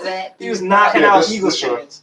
Oh my god. Yes, I remember that way. That's come on now. Yeah, they slept that man. It was bad. And then there was one where he got hit and they had sonic rings fall out of him. Oh. People take it so far. No, like, my oh joint my is God. remember it was Call of Relax. Duty, and like it was just Nate Robinson, just like during like the zombie stage, it was like revived. Like, right. Yes. You see the Grand Theft Auto one where it had wasted. Oh Yeah. no! Hold on. The best one was like when I seen someone comment, "Get up, Craig! Get Yes. up, Craig!" I was dying. Oh yeah, when I saw Smokey. Yup. Get up, Craig! They even had And he's just like, what was he Oh, had man. Pops giving him the speech Yeah. when remember his mom was holding the Yeah. gun and everything. So I was like, no, he a man. You're right. Yeah, that was bad. yeah. So Oh. Tyson, Yes. So for Roy that Jones Jr. one, if you take into account their age, I thought that was really good. I really thought it was good. If people thought that they were going to relive their glory days, Oh. you're out of your mind for that. But No, for what it is, I enjoyed it. My only issue is that because of the rules, it restricted so much from what I wanted to see. explain. Tell me how. No knockouts. For them too? Yeah. and then there was no winner. It's just like, No, so no, what's no. the point of this? It was There's like no no winner. winner. It was always going to be a draw. And I'm just like, no. Listen, if you watch that fight objectively, you could tell Tyson won. For Right. And sure. like Roy Jones was hugging him for like I half was the fight. I was watching it on a stream. My stream got cut off at the end, so I was Oh, kind of mad. You gotta go on Instagram for that, man. Yeah. Nigga. Right. You seen it on Instagram? Yeah. So Wow, you didn't share the link.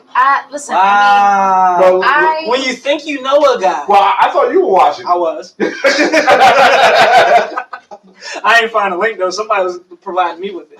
I was just kind of like, I felt like it was a lot of holding of each other. They were kind of just like, It was like, more Roy. Roy. Yeah, was. just kind of. But Mike looked agile though. He looked kind of like, Yeah. like he was moving. He Look, wasn't. he looked good, but I don't want people to get ahead of themselves. I don't want them thinking like, oh, all right, let him get in the ring with like young guys, because it ain't happening. Oh, they no, will, no. they will No, box no. his head Wait, off. hold on. Do you think that that Tyson's legacy is affected because of this fight? Nah. Okay. And Tyson's legacy is the reason for so many viewers because they want that nostalgia. That's one They thing. wanted to that, see him fight. They want to see Tyson in the ring. yeah, Yeah. that's one thing that's consistent these days is nostalgia. Everybody wants old stuff The back. good feelings back. Exactly, especially 'Cause we're when going it through all comes this to- crap. And like now, unfortunately, it's like for us, it's like our generation. We're now going through that same process. Mhm. Where like, for like our parents and like their grandparents, we're missing the yesteryears now. Yeah.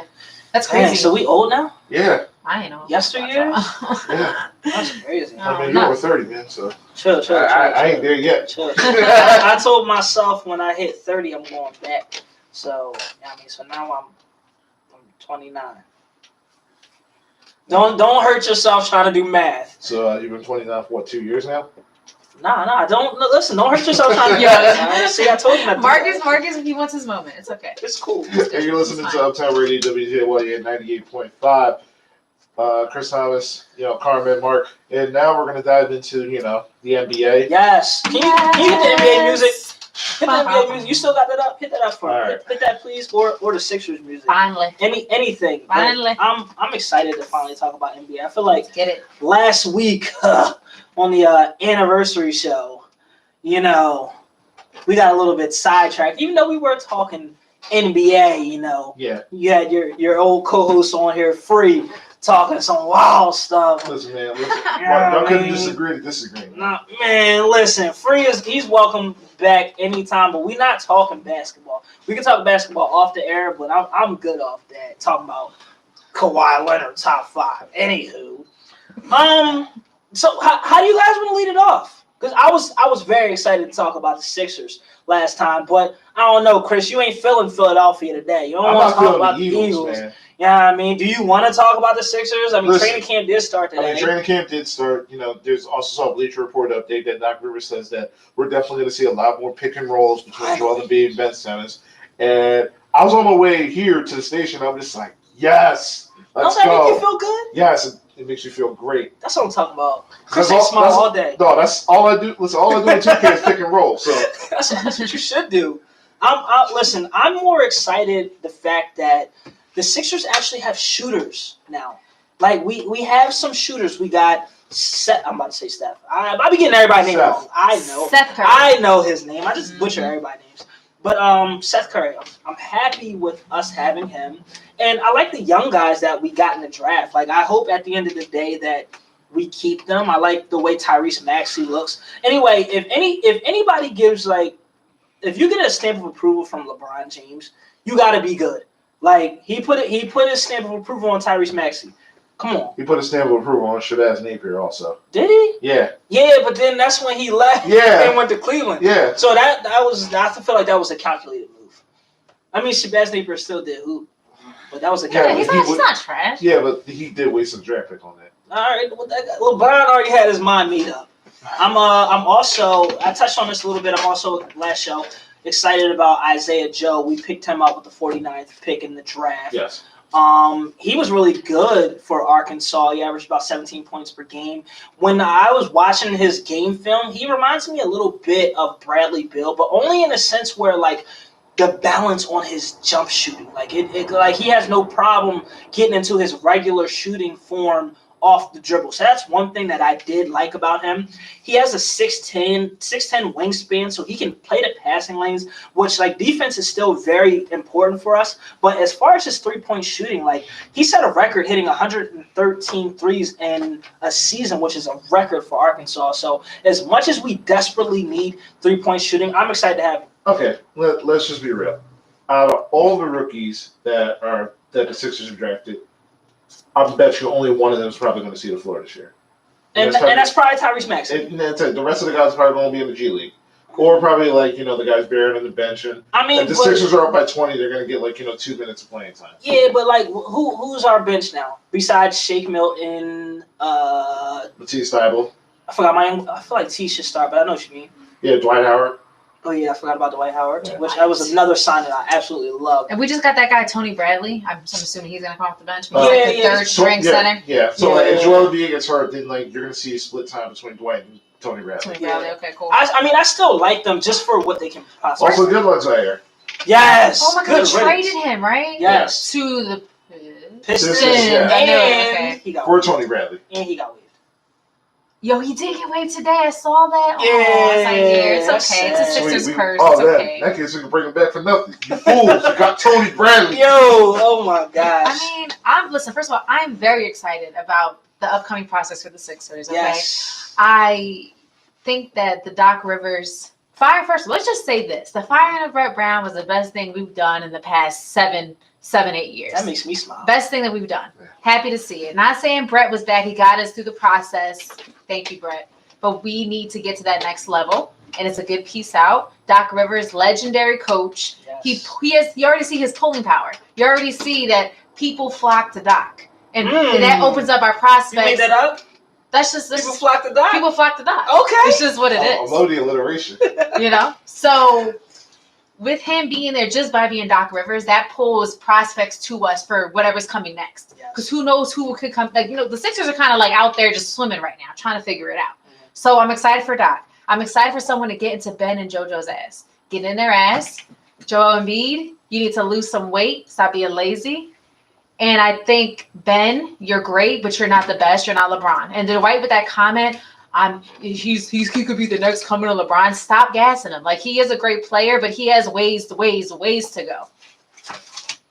Yeah, but listen, I think the biggest thing is definitely the Dwight Howard accusation, because you saw Daryl Morley pretty much just showed that, listen, you can get a backup center the compliment for Joel Embiid to go off the bench without spending $100 million on it. Yeah, it was a good. It was a good pickup. I liked what he did on the Lakers. He was kind of like an agitator. He not as good as he was on the Magic, obviously, but I think that he was a solid pickup. I'm not the biggest fan of his. I haven't been a big fan of his since he left the Magic, but I'm okay with the pickup. Now, my biggest pickup that I was like controversy, I talked about this in one of my videos, was the Danny Green pickup.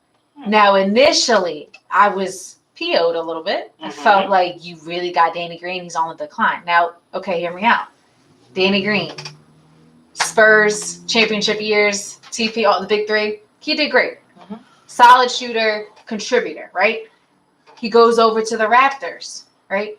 He was a contributor, but I felt like he wasn't really doing much. I didn't see him do much for them to win that championship. I feel like he was kind of like, at times he became a little bit of a hurting instead of helping at times. Liability. Thank you, Chris. He's a liability more than an asset. Exactly. And then when he went to the Lakers, as we saw, the Game 5 and the shot not heard around the world that he missed. They they still won, but they could have won in that game. Here's the thing. You leaving it to chance. They clearly didn't play 2K. Danny Green's hot zone is in the corner. Right, exactly. Why is he shooting from the top? I wasn't too happy about Danny coming over, but us getting rid of Al, I know your boy Al, I know you love Al. That's your boy. I know you love him. That's your boy. I was a fan of Al. He was, but it's okay. It's okay. Don't try to deny it now. I'm just glad. That's your boy. Listen, I'm not the denying process of getting rid of Al, I'm just glad we got rid of his sister and brother, because they're just too much on. They was on Twitter going crazy. Yeah, I know. It was entertaining. See, if you had Twitter, I would have known this. Yeah. So like, I'm tripping. his sister would be coming at fans on Twitter, like just Al's sister was like arguing. Yes, like talking about how they were happy to leave Philly. They loved it in Boston. They never wanted to be here, and fans would be all up in her comments saying some crazy stuff. Like, for real, that's fine. Listen, you gotta get over to the world of Twitter. Get over to have fun in Oklahoma. Right, go to Oklahoma, have fun. Let me ask you this, because I don't know what people expect from Danny Green. What is it that you expect from Danny Green? I expect him to be at another level than he is. I expect he's him to 33. be. I understand, but he's not old. You got 3 He's rings. That's He has old 3 in NBA rings. years. Yeah, but I mean, I feel like if you are gonna be on our team and you're gonna be someone who's supposed to be an asset, a 3-point asset, defensive, I feel like he's good for D and 3. You know what I mean? He can shoot. That's all we need him for. That's all we need him for. Exactly But my here's my point. thing. But can he do that consistently when we really need it in those moments? He'll be fine. He'll be fine. I'm concerned about that. But yeah. Think about this though. Think about the 3-point. Ben Simmons leads the league in creating 3-point opportunities. We don't need Danny Green to do too much. At the end of the He day, just better make even those with shots his when he gets 3-point the percentage, chance. it's much better than anything that we've had. No, that's true. I give I'll y'all take that. it. I give y'all The that. people that we're bringing in, Danny Green, Steph Curry, that's a massive upgrade. to No, what we had. I agree. I'm okay with Danny now. I'm okay with Danny now. I was upset at first. For sure. Yeah, what's going on? The Running Back Sports Show. Who is this and where you're from? Hey, Jordan, how's it going? Jordan.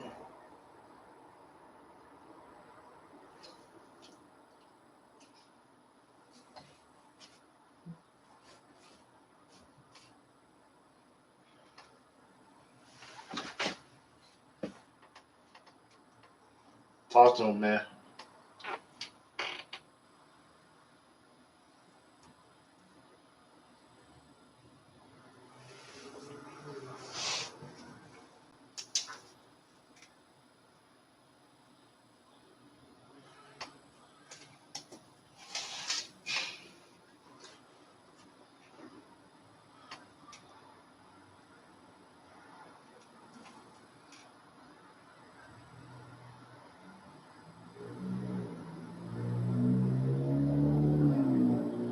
Eastern Conference or NBA?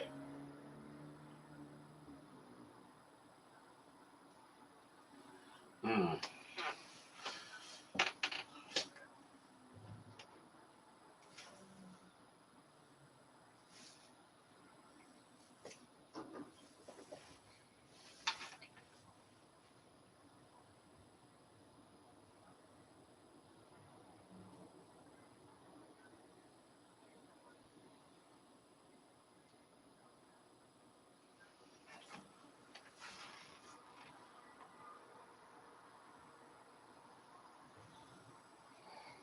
Three.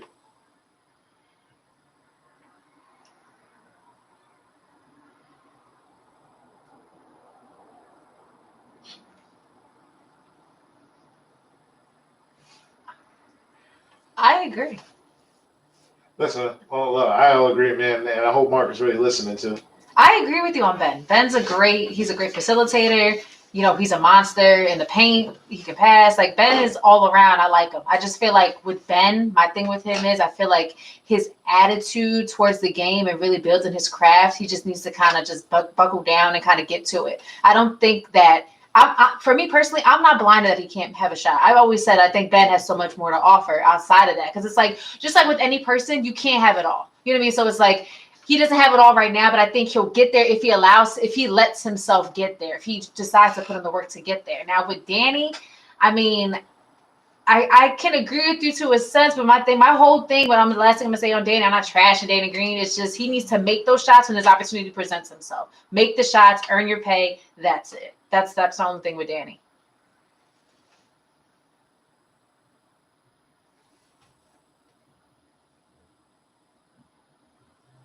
Yeah. Mm-hmm.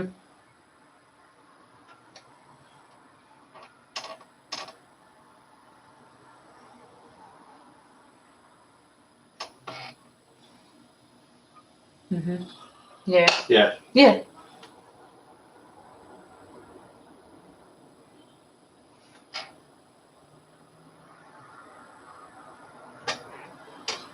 He would become a wholly different. I get what you're saying. Mm-hmm. Mm-hmm. Mm-hmm.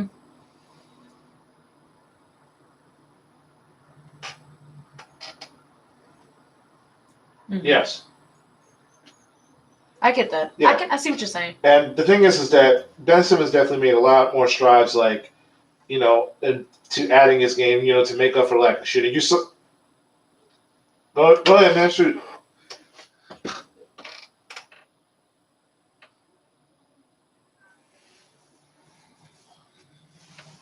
Mm.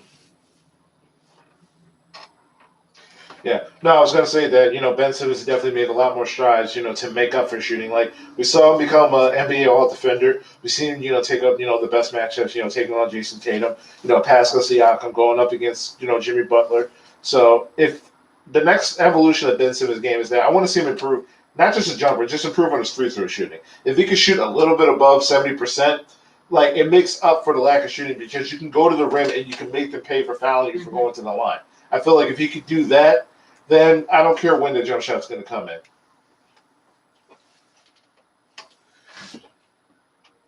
Thank you, Jordan. Jordan, thanks, man. Once again, you got the number. Call back at any time.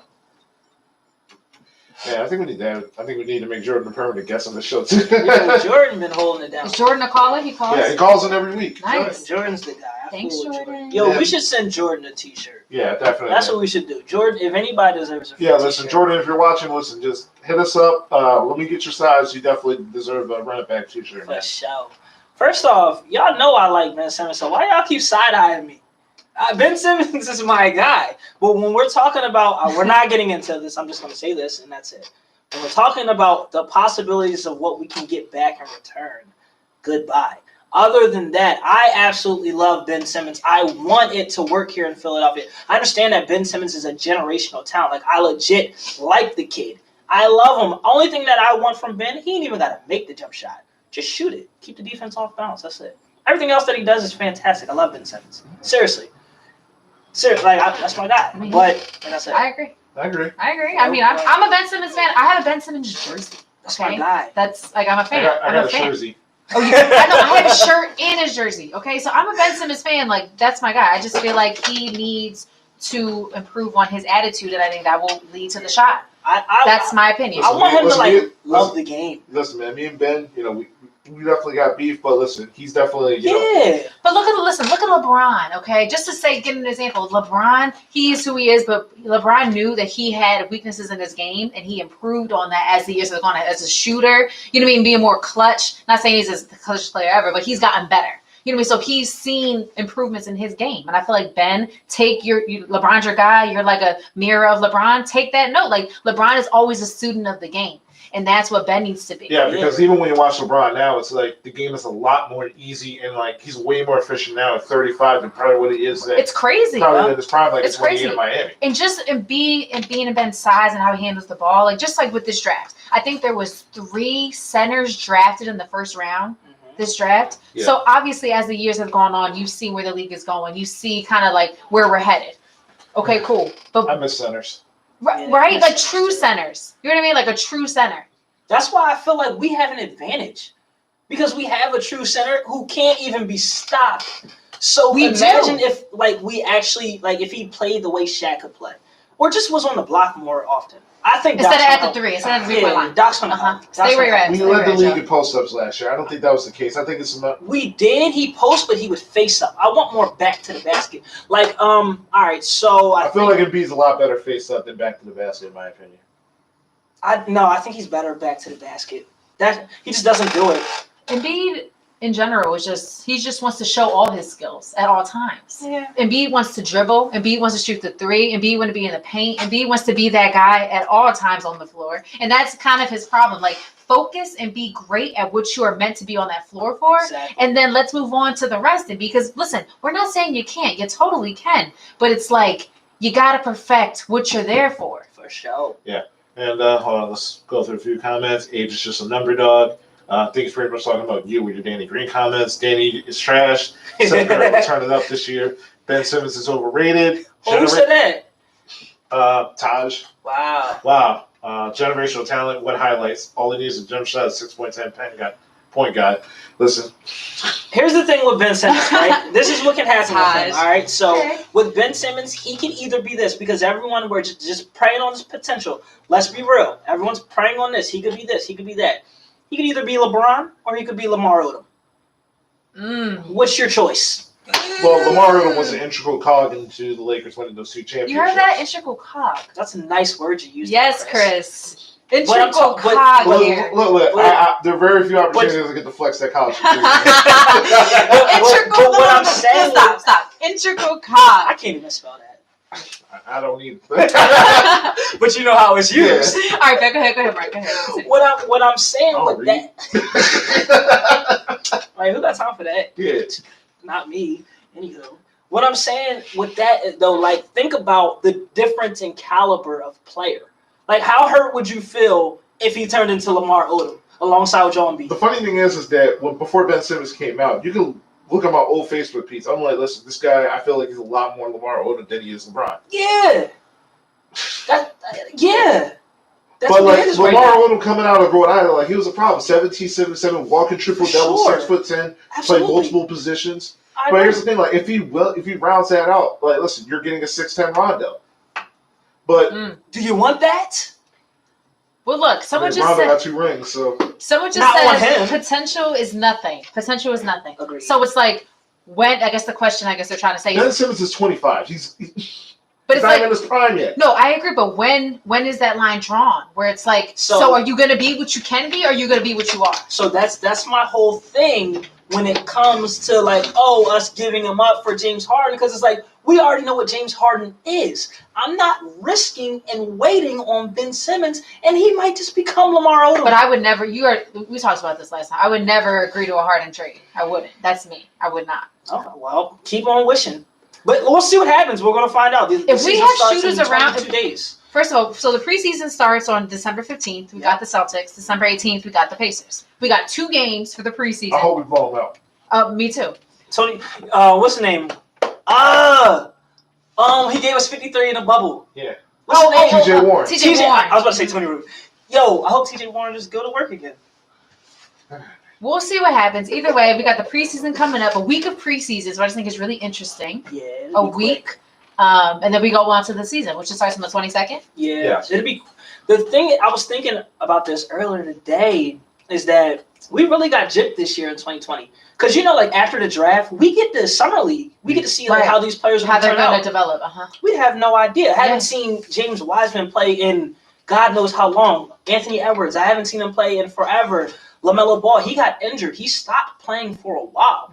So I need a refresher of these guys. So I don't know when these rookies who are coming in are going to actually be any good, But I am curious to see. I think one of the teams are definitely going to be taking a lot more interest in, simply because I feel like they're going to have to change their offensive philosophy. It's probably the Warriors. Yeah. Because you're bringing in James Wiseman, who's 7'2".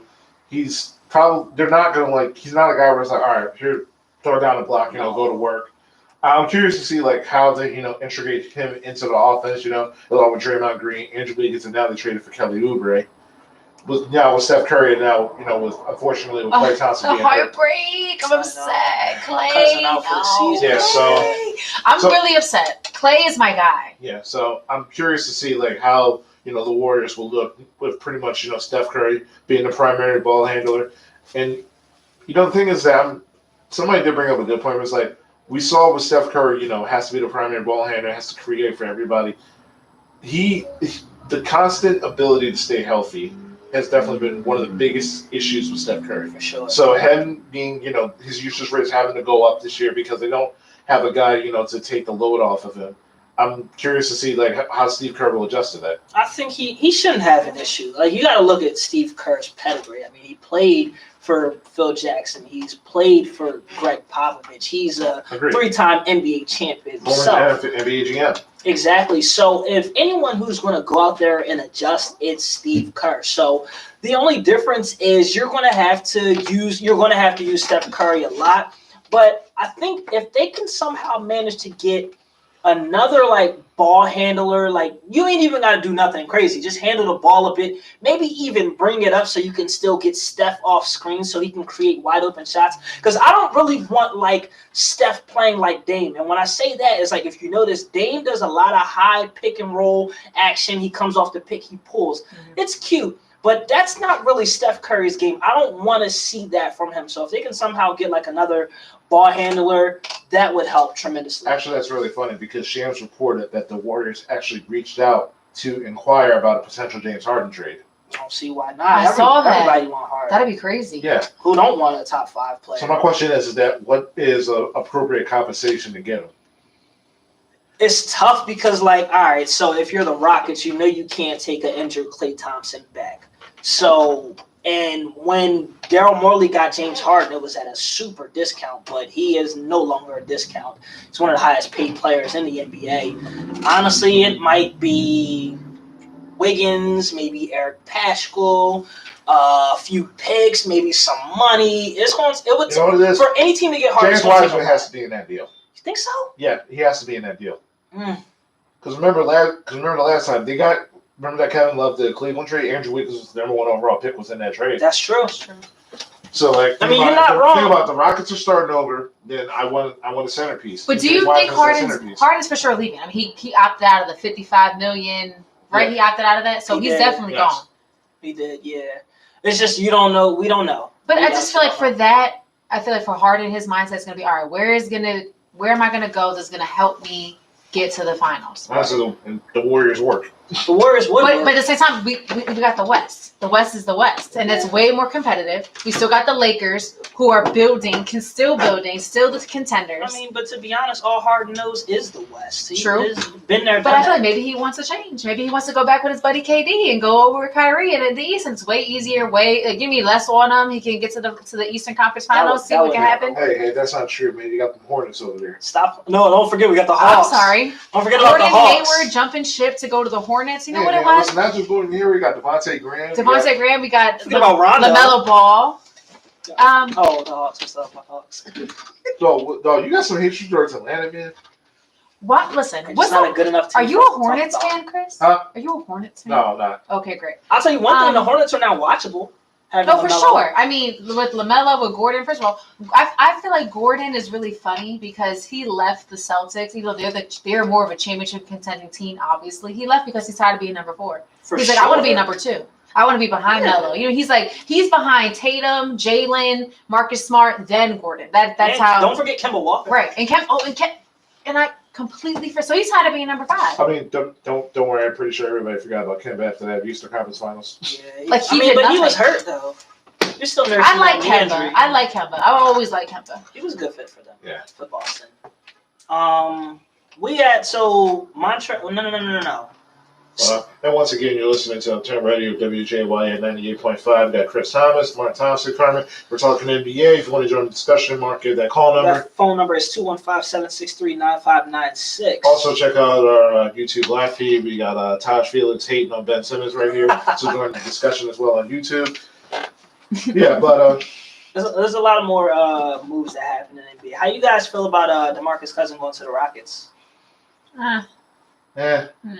That's all y'all get is yeah. Why? I like Boogie, but I don't know how that's gonna look if Harden is gone.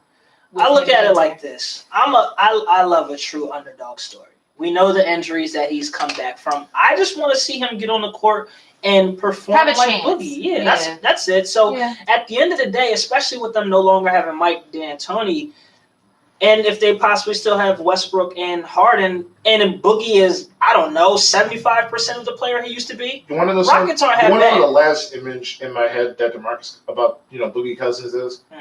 him playing in the NBA Finals and completely just out there, just getting exhausted, just running up and down the court. Well, so he was injured the whole time. He came back early. Yeah, and then he got injured again. Yeah.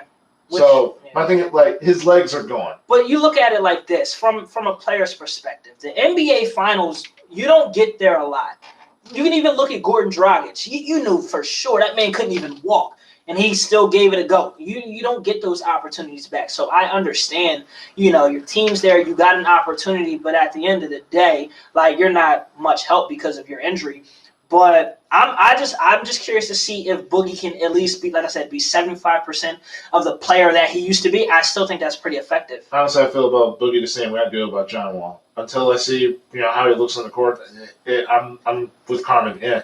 Yeah, dang it. Tough crowd. Yeah. Listen, I'm sorry. Listen. I like him, but I just feel like we have to see what he's gonna do because he's had opportunities. He was on the Warriors and they were kind of like hit it, not peak, but they were still on that ride. Yeah. You know what I mean? So it's like I feel like And then the Lakers this last year. right. But they So had to let him go. I know that obviously he just has had a couple of bad breaks with the injuries and that sucks. But I feel like we have to just see what he does. That's how I feel about Boogie. I like him, but let's just see what he does. That's where I'm at with it. Yeah, no, I agree. I mean, like I said, I like underdog stories. I love true comeback stories. So, I'm rooting for guys like Boogie. I'm rooting for guys like KD. I'm rooting for guys like John Wall. Like, I just love to see. Blake Griffin?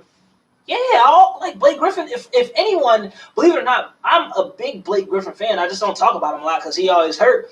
But, like, I just loved how he changed his game. He went from super explosive to now breaking you down, pulling up, and hitting a three.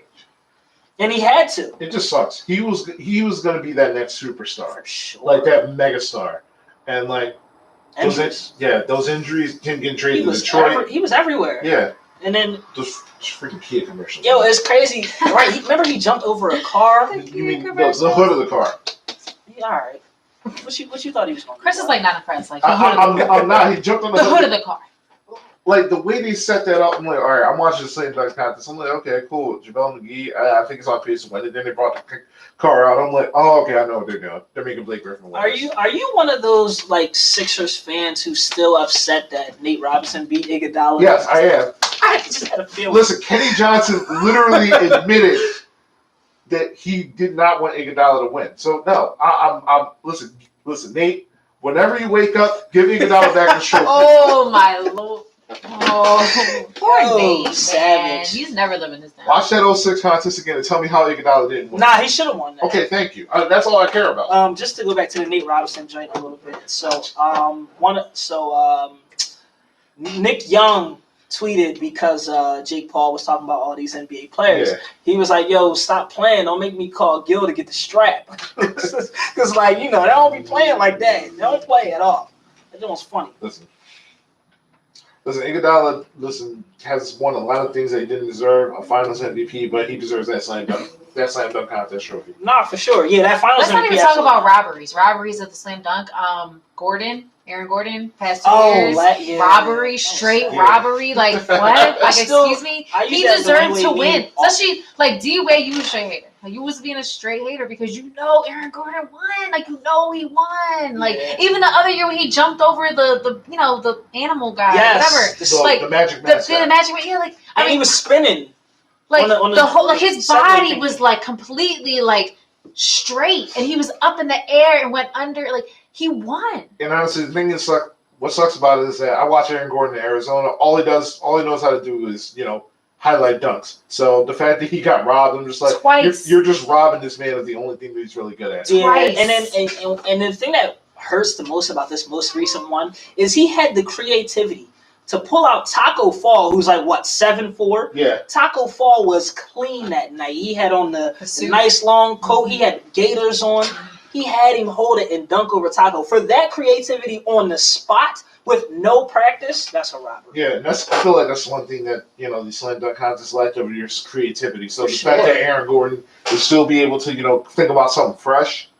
On the spot. Yeah, and still not win, that's an injustice. So that's why I'm fool with D. Rigged.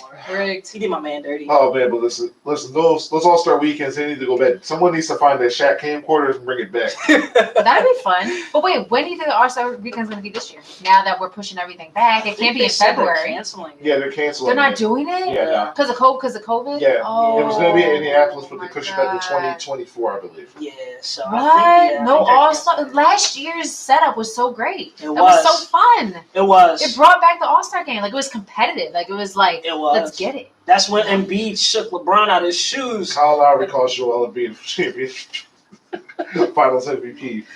Oh my Injustice. And god. now it's like, wow, that's sad. But but then they shortened the season. I think it's 72 games Yeah, now. 72 now. But what is it, minus 10 games? Yeah. I mean, weren't they trying to do that anyway? They were trying to shorten the season anyway. That was the talk. Yeah. So this COVID thing kind of works out for what the But it's- NBA was already thinking but it's for 10 the long games. term. It's 10 Yeah, games. that's nothing. I don't know. And honestly, I think this might be, the new thing going forward. Yeah. Yeah, just to be like, Starting on near Christmas and just going forward. But you know what else that they're doing that I really love? They're now doing a play-in tournament between the 7 and I believe the 10 Yeah. seeds from the Okay. East and the to West. see who makes it to the 8th seed. 7 and 8. 7 and 8, okay. So I think that's pretty dope because the way that those bubble little tournament games were, they were fantastic. I still wish Phoenix would have got in. Phoenix would have made some noise. Yeah, but it wasn't. Yeah, but that last game between that playing game between Portland and The Grizzlies. yeah, that was That was a good game. Yeah. Listen, a lot of those bubble games were great. I hope that this season can kind of build off of that intensity that the bubble players had Yeah. because, they didn't have to worry about that travel. They were all on campus. People wasn't out But partying. it's different without the fans. It It was really different. It was a is. different vibe. Like, yes, you heard the crowd. Yeah. But obviously it was not the same. It was not the same kind of intensity. Like, I didn't feel like the what is it? Who's my train of thought? That's okay. Not intensity. intensity. Yeah, the intensity through the screen. Like, I didn't feel that. Yeah, I get it. animosity. Yeah. You're Like right. the tension. I didn't feel the Right. tension. Like I agree. in the fourth quarter, 2 minutes left. Like, You don't feel that tension. no, it's not that. Think about that game where Anthony Davis hits that game-winning 3 and yells Kobe. Yeah. If that was in a Staples Center, Crazy. that place That'd be erupts. crazy. You know, they do like the zoom out where they show all the fans like stand up That'd be and then crazy, him man. running, yelling Kobe. That would have been insane inside. Yeah, you ever see Staples. those videos where it's like they show like the game when it's like a slow motion and they play Father Stretch My Hands by Kanye West? Yes, that would have been one of those, and you just would have seen the fans rising in the back. Imagine the fans with this stretch that Dame had in the bubble. Yeah. My God, Dame was crazy in the bubble. Dame Dollar, twins How on the way. do you think the Blazers are going to do this Twins year? on the way. You got kids on the way? He got twins on the way. Twin girls on the way. Oh man, they about to. Okay. I mean, somebody was busy. What's Oh man, the Lillard logo twins are about to come. right, that's what I'm saying. Yeah, but Blazers. What y'all think they going to do? Nothing. I still think Same they're thing they do every year. playing tournament for me. Who they got? They got McCollum. They got Dame. They got. traded for Robert Covington. I think that's a. They got Yeah. Rocco. Okay, they got Rocco. They did. And then did they get Charter Ariza? No, they traded Trevor. Yeah, They traded him. Yeah, they got Melo back. They got Oh, Melo back. Hold on, we got a caller. 98.5 WJYN. Hello. Who's this and where you from? Hey, Dean, how's it going? What's up, Dean?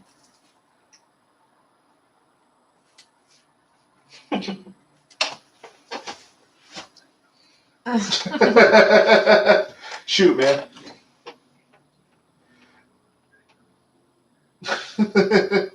Yeah, so you're. Yeah.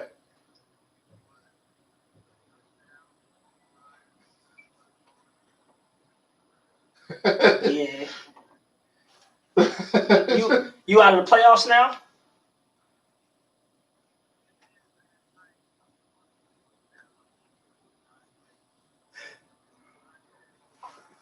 Oh.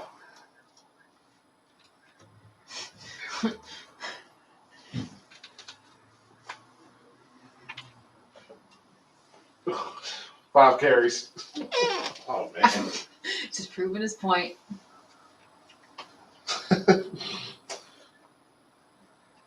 Yeah. That sounds really familiar. Yeah. Mark, relax. It's all good, man. Call back anytime. Appreciate you, Dean. Thank Thank you. Thank you. Yeah, man. You know we're getting to the last weeks of fantasies for like everybody in the league. So Yeah, and I'm a spank you this week, pause. are you sure about that? Yo, Who's your starting quarterback again? I'm gonna have to get on the phone and check the waiver wire because I'm not starting Carson Wentz anymore. I think Mr. Trubisky's available. I'll take him. Actually, I can start Teddy Bridgewater. He's been on my bench. Yeah, I'm not into that stuff, but You gotta get your fantasy game up. great job, guys. Keep it up.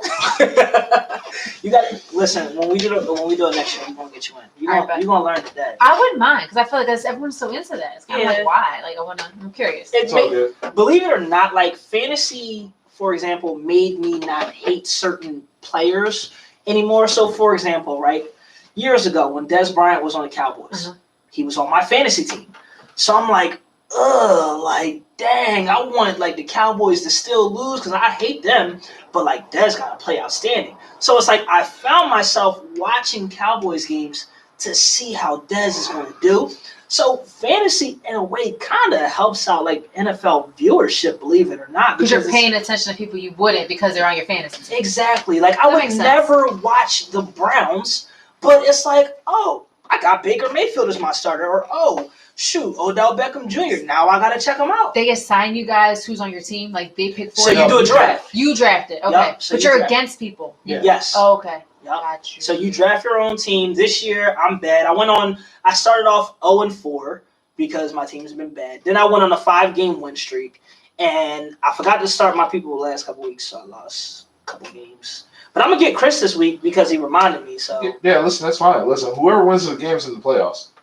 so then all right, you want to put him? But here's the thing: like, if I win, I'm in because the tiebreaker in our league is points scored. So like, I have the most points scored. So all I gotta do is win, and not only have the better record, but I'll have the most points to qualify. What about me? Because I ain't been checking. You have to win, and you need Caitlin to lose. All right, you don't have well, the points. Caitlin lose. We want to make sure she lose. So pretty much, it's pretty much if you win and Caitlin wins, Caitlin's in. Well, that's not gonna happen because I'm not gonna make the mistake and not start Calvin Ridley. I'm not going to make the mistake and not start David Montgomery. Like, I'm not going to make those mistakes again. And Chase Claypool, I'm not going to make the mistake. Like, all these hoopers are on my bench, and Carson Wentz got to go. He's got to go. Here we Off go. your fantasy team. Off my both. Anyway, you're listening to Uptown Radio WJY 98.5. Sorry to open up that flesh one. Don't You do got it. Chris Thomas, you I'm good got now. Mark Harmon, and we're going to talk right back into the NBA. So, with, the NBA started in 3 weeks. Mhm. All right, so, let's do Western Conference playoff teams. Okay. So, all right, let's start with the Lakers, number one. Yeah. They were the number one seed. Yeah, so Lakers 1 seed. The Lakers, I think they'll do it. Believe it or not, Denver's going to get some more respect from me. So I'm going to throw Denver back up there because I like they're Denver. solid. I like that. They're deep. They can really go 11. I mean, they only came back from 2-3-1 leads in the playoffs. So. Exactly. And one of them was against the Clippers. If Jamal gets some help, I think that they can really take it. They're where they good. gotta- where They they gotta go. even got R.J. Hampton, who's another good backup Yeah. point guard, a young guy. I think for them is that their younger talent has to, just keep on developing. Michael Porter Sure. Jr. If Michael Porter Jr. Keeps, trending in the right For direction. sure. Bol also, keeps trending in the For right. sure. Imagine if Bol gets time next year. Yeah, There's no way you can guard them. That's insane. yeah, you got 3 near 7 footers on the court all at the same time. Yeah, that's definitely too much. My third seed. That's interesting. Because I don't know if the Rockets are going to be that good. I don't know if I want to put the Suns up that high yet. Number 3 gotta be. I'm gonna say number 1 obviously is Lakers. I'm gonna go number 2 being. Third seed could maybe be the Clip. Oh, maybe Dallas.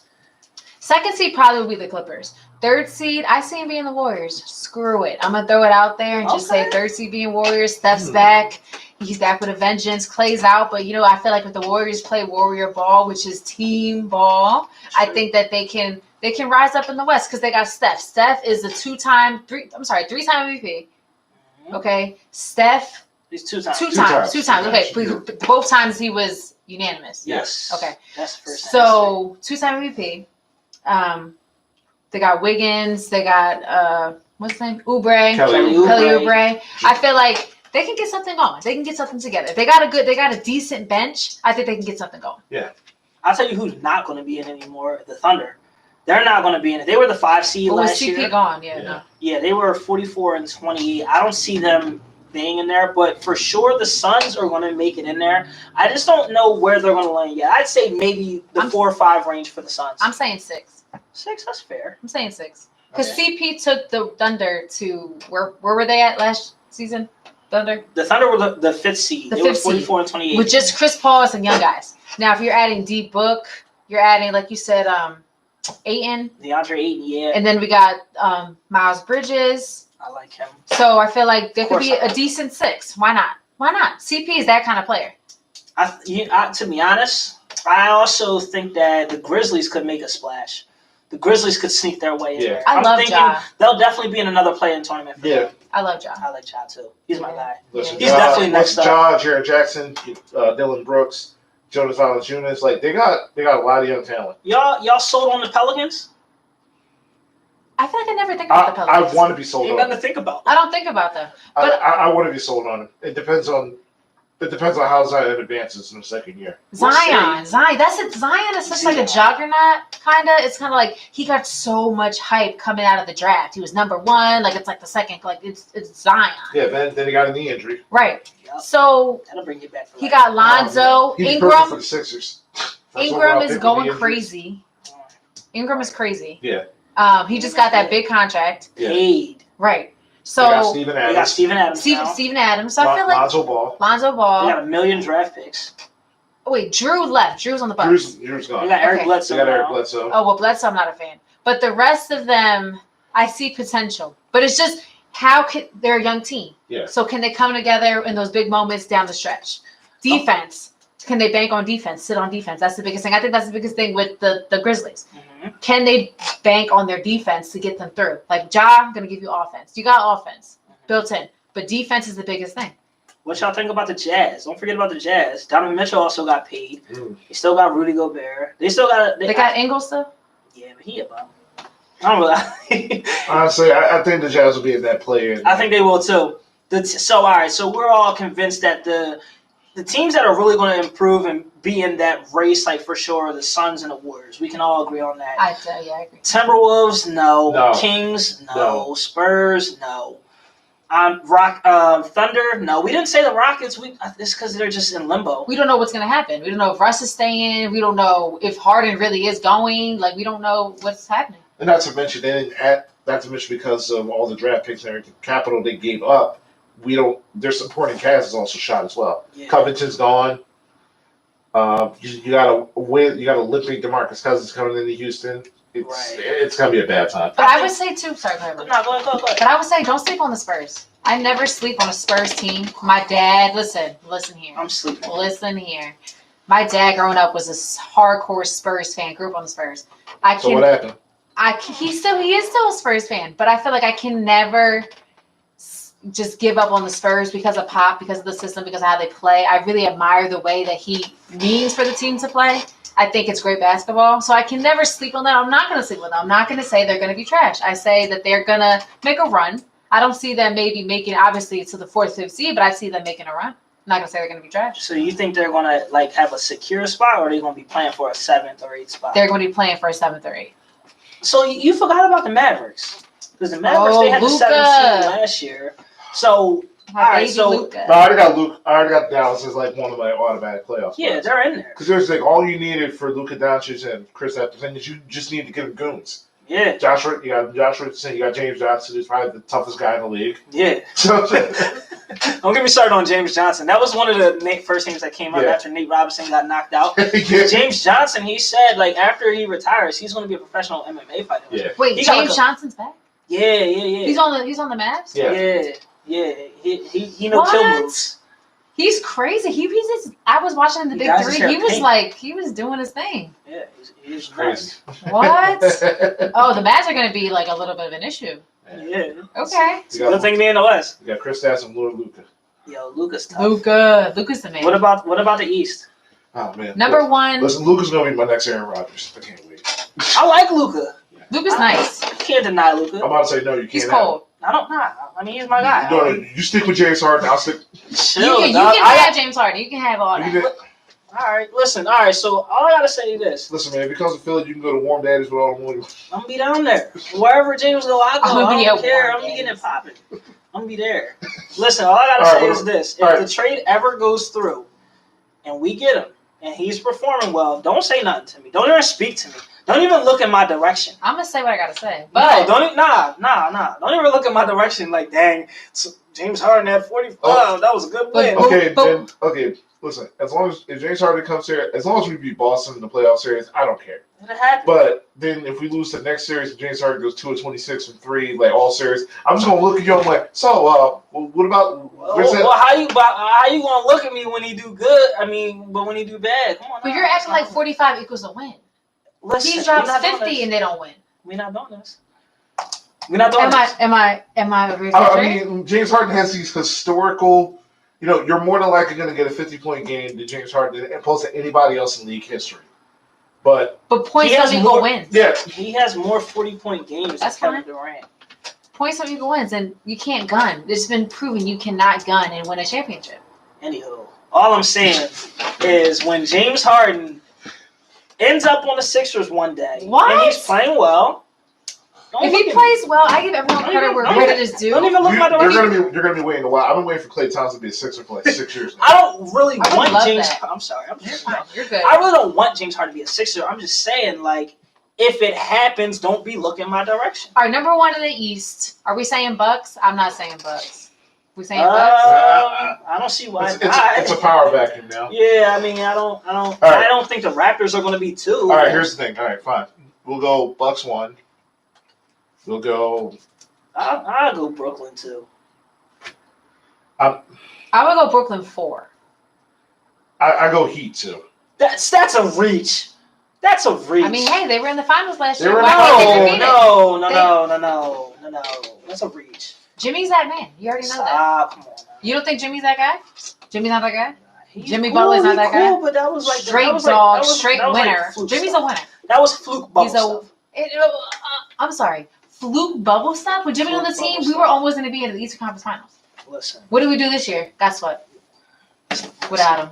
Drop the pen. fluke bubble stuff. What? Jimmy is the The Jimmy Heat, is there's the truth. no way the Heat's gonna be the number 2. Jimmy- So Jimmy's the by truth. that logic, the Lakers got a fluke bubble ring then, right? No, they got LeBron James. That's different. I can't believe this Jimmy slander. He don't play for us no more, Carmen. Let it go. I understand, but like I respect But James Harden him. doesn't play for you either. That's still my guy, and he's better than Jimmy Butler. I only talk about nice players. I mean, What? What? Anywho, oh my fine. God. Y'all can have Miami at 2. I don't agree with Listen, that. At 2, actually no. For real, 2 might be Boston. 2 is Boston for me. Oh my God! Can I just say this? I just want to say this. The sickness in my heart and chest that I feel every time I just look at Jason Tatum. Every time I look at him, I feel sick Because we missed up because on him. we messed up on him. We freaking drafted Markelle Fultz as number 1. Tatum went 3. The sickness that I feel when I look at that man. He's such like all-star, He's nice. all around scorer. Like he's only getting better. Yeah. I just feel sick. I can't even That's why, look. that's I why can't Gordon even. Hayward is gone. I can't even look at Tatum in the face. Like I can't even look at him. He'd be so great for us. Oh my! Imagine just him. to think about what we could have did with Tatum. I know. It's like, Just think about the I know I'm not allowed to talk about the possibilities. Eagles no more, but it's like if we drafted like DK Metcalf. Right, Or like Dalvin Cook. Chris. Or like Justin Chris. Jefferson. what? I'm Like, over it. do you understand like what I'm saying? I'm over it. I'm over it. You're past it. Yeah, that's. I just can't. Like it's like I it's know. like I don't look backwards. It's It's like- like me looking back on Brett Brown. it's like who- Mark with Wentz and the Eagles. It's like I can't. Like it's like for some reason I'm I over it. keep. All I right, keep. all right, over- all right, All right. all Fine. right. Listen, here's the thing. All right, Go ahead. Bucks, Heat, Celtics, Brooklyn, Sixers, Raptors, Hawks. Who's the AFC in the East? Say that again. Slow down for me. Bucks, Heat, Celtics, Nets, Sixers, Raptors, Hawks. Hawks. Yes, Hawks. I'm buying in on the 8th Hawks. seed? Yeah, The Atlanta Hawks. What about the Pacers? What so about Oladipo? What about TJ Warren? What's up with them? Oladipo wants out. But is he getting out? I don't see that happening. Bruh. So you mean The to tell me? Bulls? You mean to tell me the Hawks are gonna go from the 14th seed to the 8th? Who we got left? Hold I on. mean Miami was on the outside looking in last year. They made it to the NBA Finals. That's true. Chris I mean, just they was the fifth. They was I the mean, you fifth got to think like they had Tyler Hero, they added Jimmy Butler, Bam Adebayo took the next step. You got to think Trae Young's averaged 30 and 10 last year. The perfect song. Yeah, so he's gonna obviously be the aficionado for that offense. John Collins is definitely gonna take a step forward. They've got definitely more shooting now. They added Bojan Bogdanovic. They got a perfect complement perfect backup point guard in Rajon Rondo. Okay, you're right. No, you're right. They're building. Wow, Yeah. Chris. I don't see them Chris, going man, eighth, just though. coming out the side. I'm just sneaking in. Listen, I'm just saying. I know how you feel about the Atlanta Hawks simply because of one person. No, I don't hate the Hawks. I don't hate the I don't Hawks. mind, Trey. Okay, I'm just I saying. like Ice Trae. That's my guy. Okay, so I'm listen, gonna say the Wizards. What? Bradley Beal. Come on, Bradley Beal. But And he gets a healthy John Wall. Who does he have around him, though? That's all you need. Who does he have around him? That's where they be. That's where they be. But who does he have around him? Right? I'm sorry. I thought we were talking about. You asleep? I was talking about I thought we were talking about legitimate teams. I like Bradley Beal. Come on, yo. I like him. See, you being disrespectful. John Wall. I thought John Wall wanted out. I thought he wanted to get Nah, traded. that was all rumors. That was all rumors. You know how that goes. They You know just what? need me stuff to talk about. I'll be daring. Hornets 8 seed. See, now The horn. now you just being funny. Now Listen, you being- LaMelo now you being funny. Look, man, LaMelo- listen, if they give LaMelo Ball and then Jordan does a LeVar Ball once and gets Jello and then gets Lonzo and it's the Stop. Ball brothers on the Hornets, I'm not even. it's I'm not, happening. I'm not even going to. Did you read that? Did you read that? I'm Though? so glad we got a minute left of the show. 'Cause Yeah, y'all have I'm- some stuff. Oh, okay. All right, bro. Who's the 8 seed then? I just said the Wizards. Okay. Who No. are you? Is that your final answer? You know Final what? answer. I'm gonna go with Whatever. I'm gonna go I'm with sorry. the Hawks. Oh. I'm gonna go with Chris. All We right. gonna say we can put money on it till off air. Yeah, since y'all so confident, put your money where your mouth What's is. up? We can put up money. All right, man. I mean, the Wizards are going to be in the play-in tournament, but yeah. All right, and if they sneak and get the 8th, I want my money. It's all about the right players at the right time coming together at the right moment. So the Okay. Hawks might have their moment. Yeah. Fair So- enough. And I think that's a perfect way to, end the show. Hey. I want to thank everybody for tuning in on Uptown Radio WJYN. It's the Running Back Sports Show. Once again, welcome to the Uptown Radio and Running Back family, Carmen. Yes. Thank you. Awesome job. Yes. You didn't sound like your first time. You was good. Yeah. Thank you, You guys. survived. Yeah. You guys are great co-hosts. Yeah, You made me you're- feel comfortable. Yeah, that most definitely. Once again, you got Chris Thomas, Mark Thompson. We got Carm.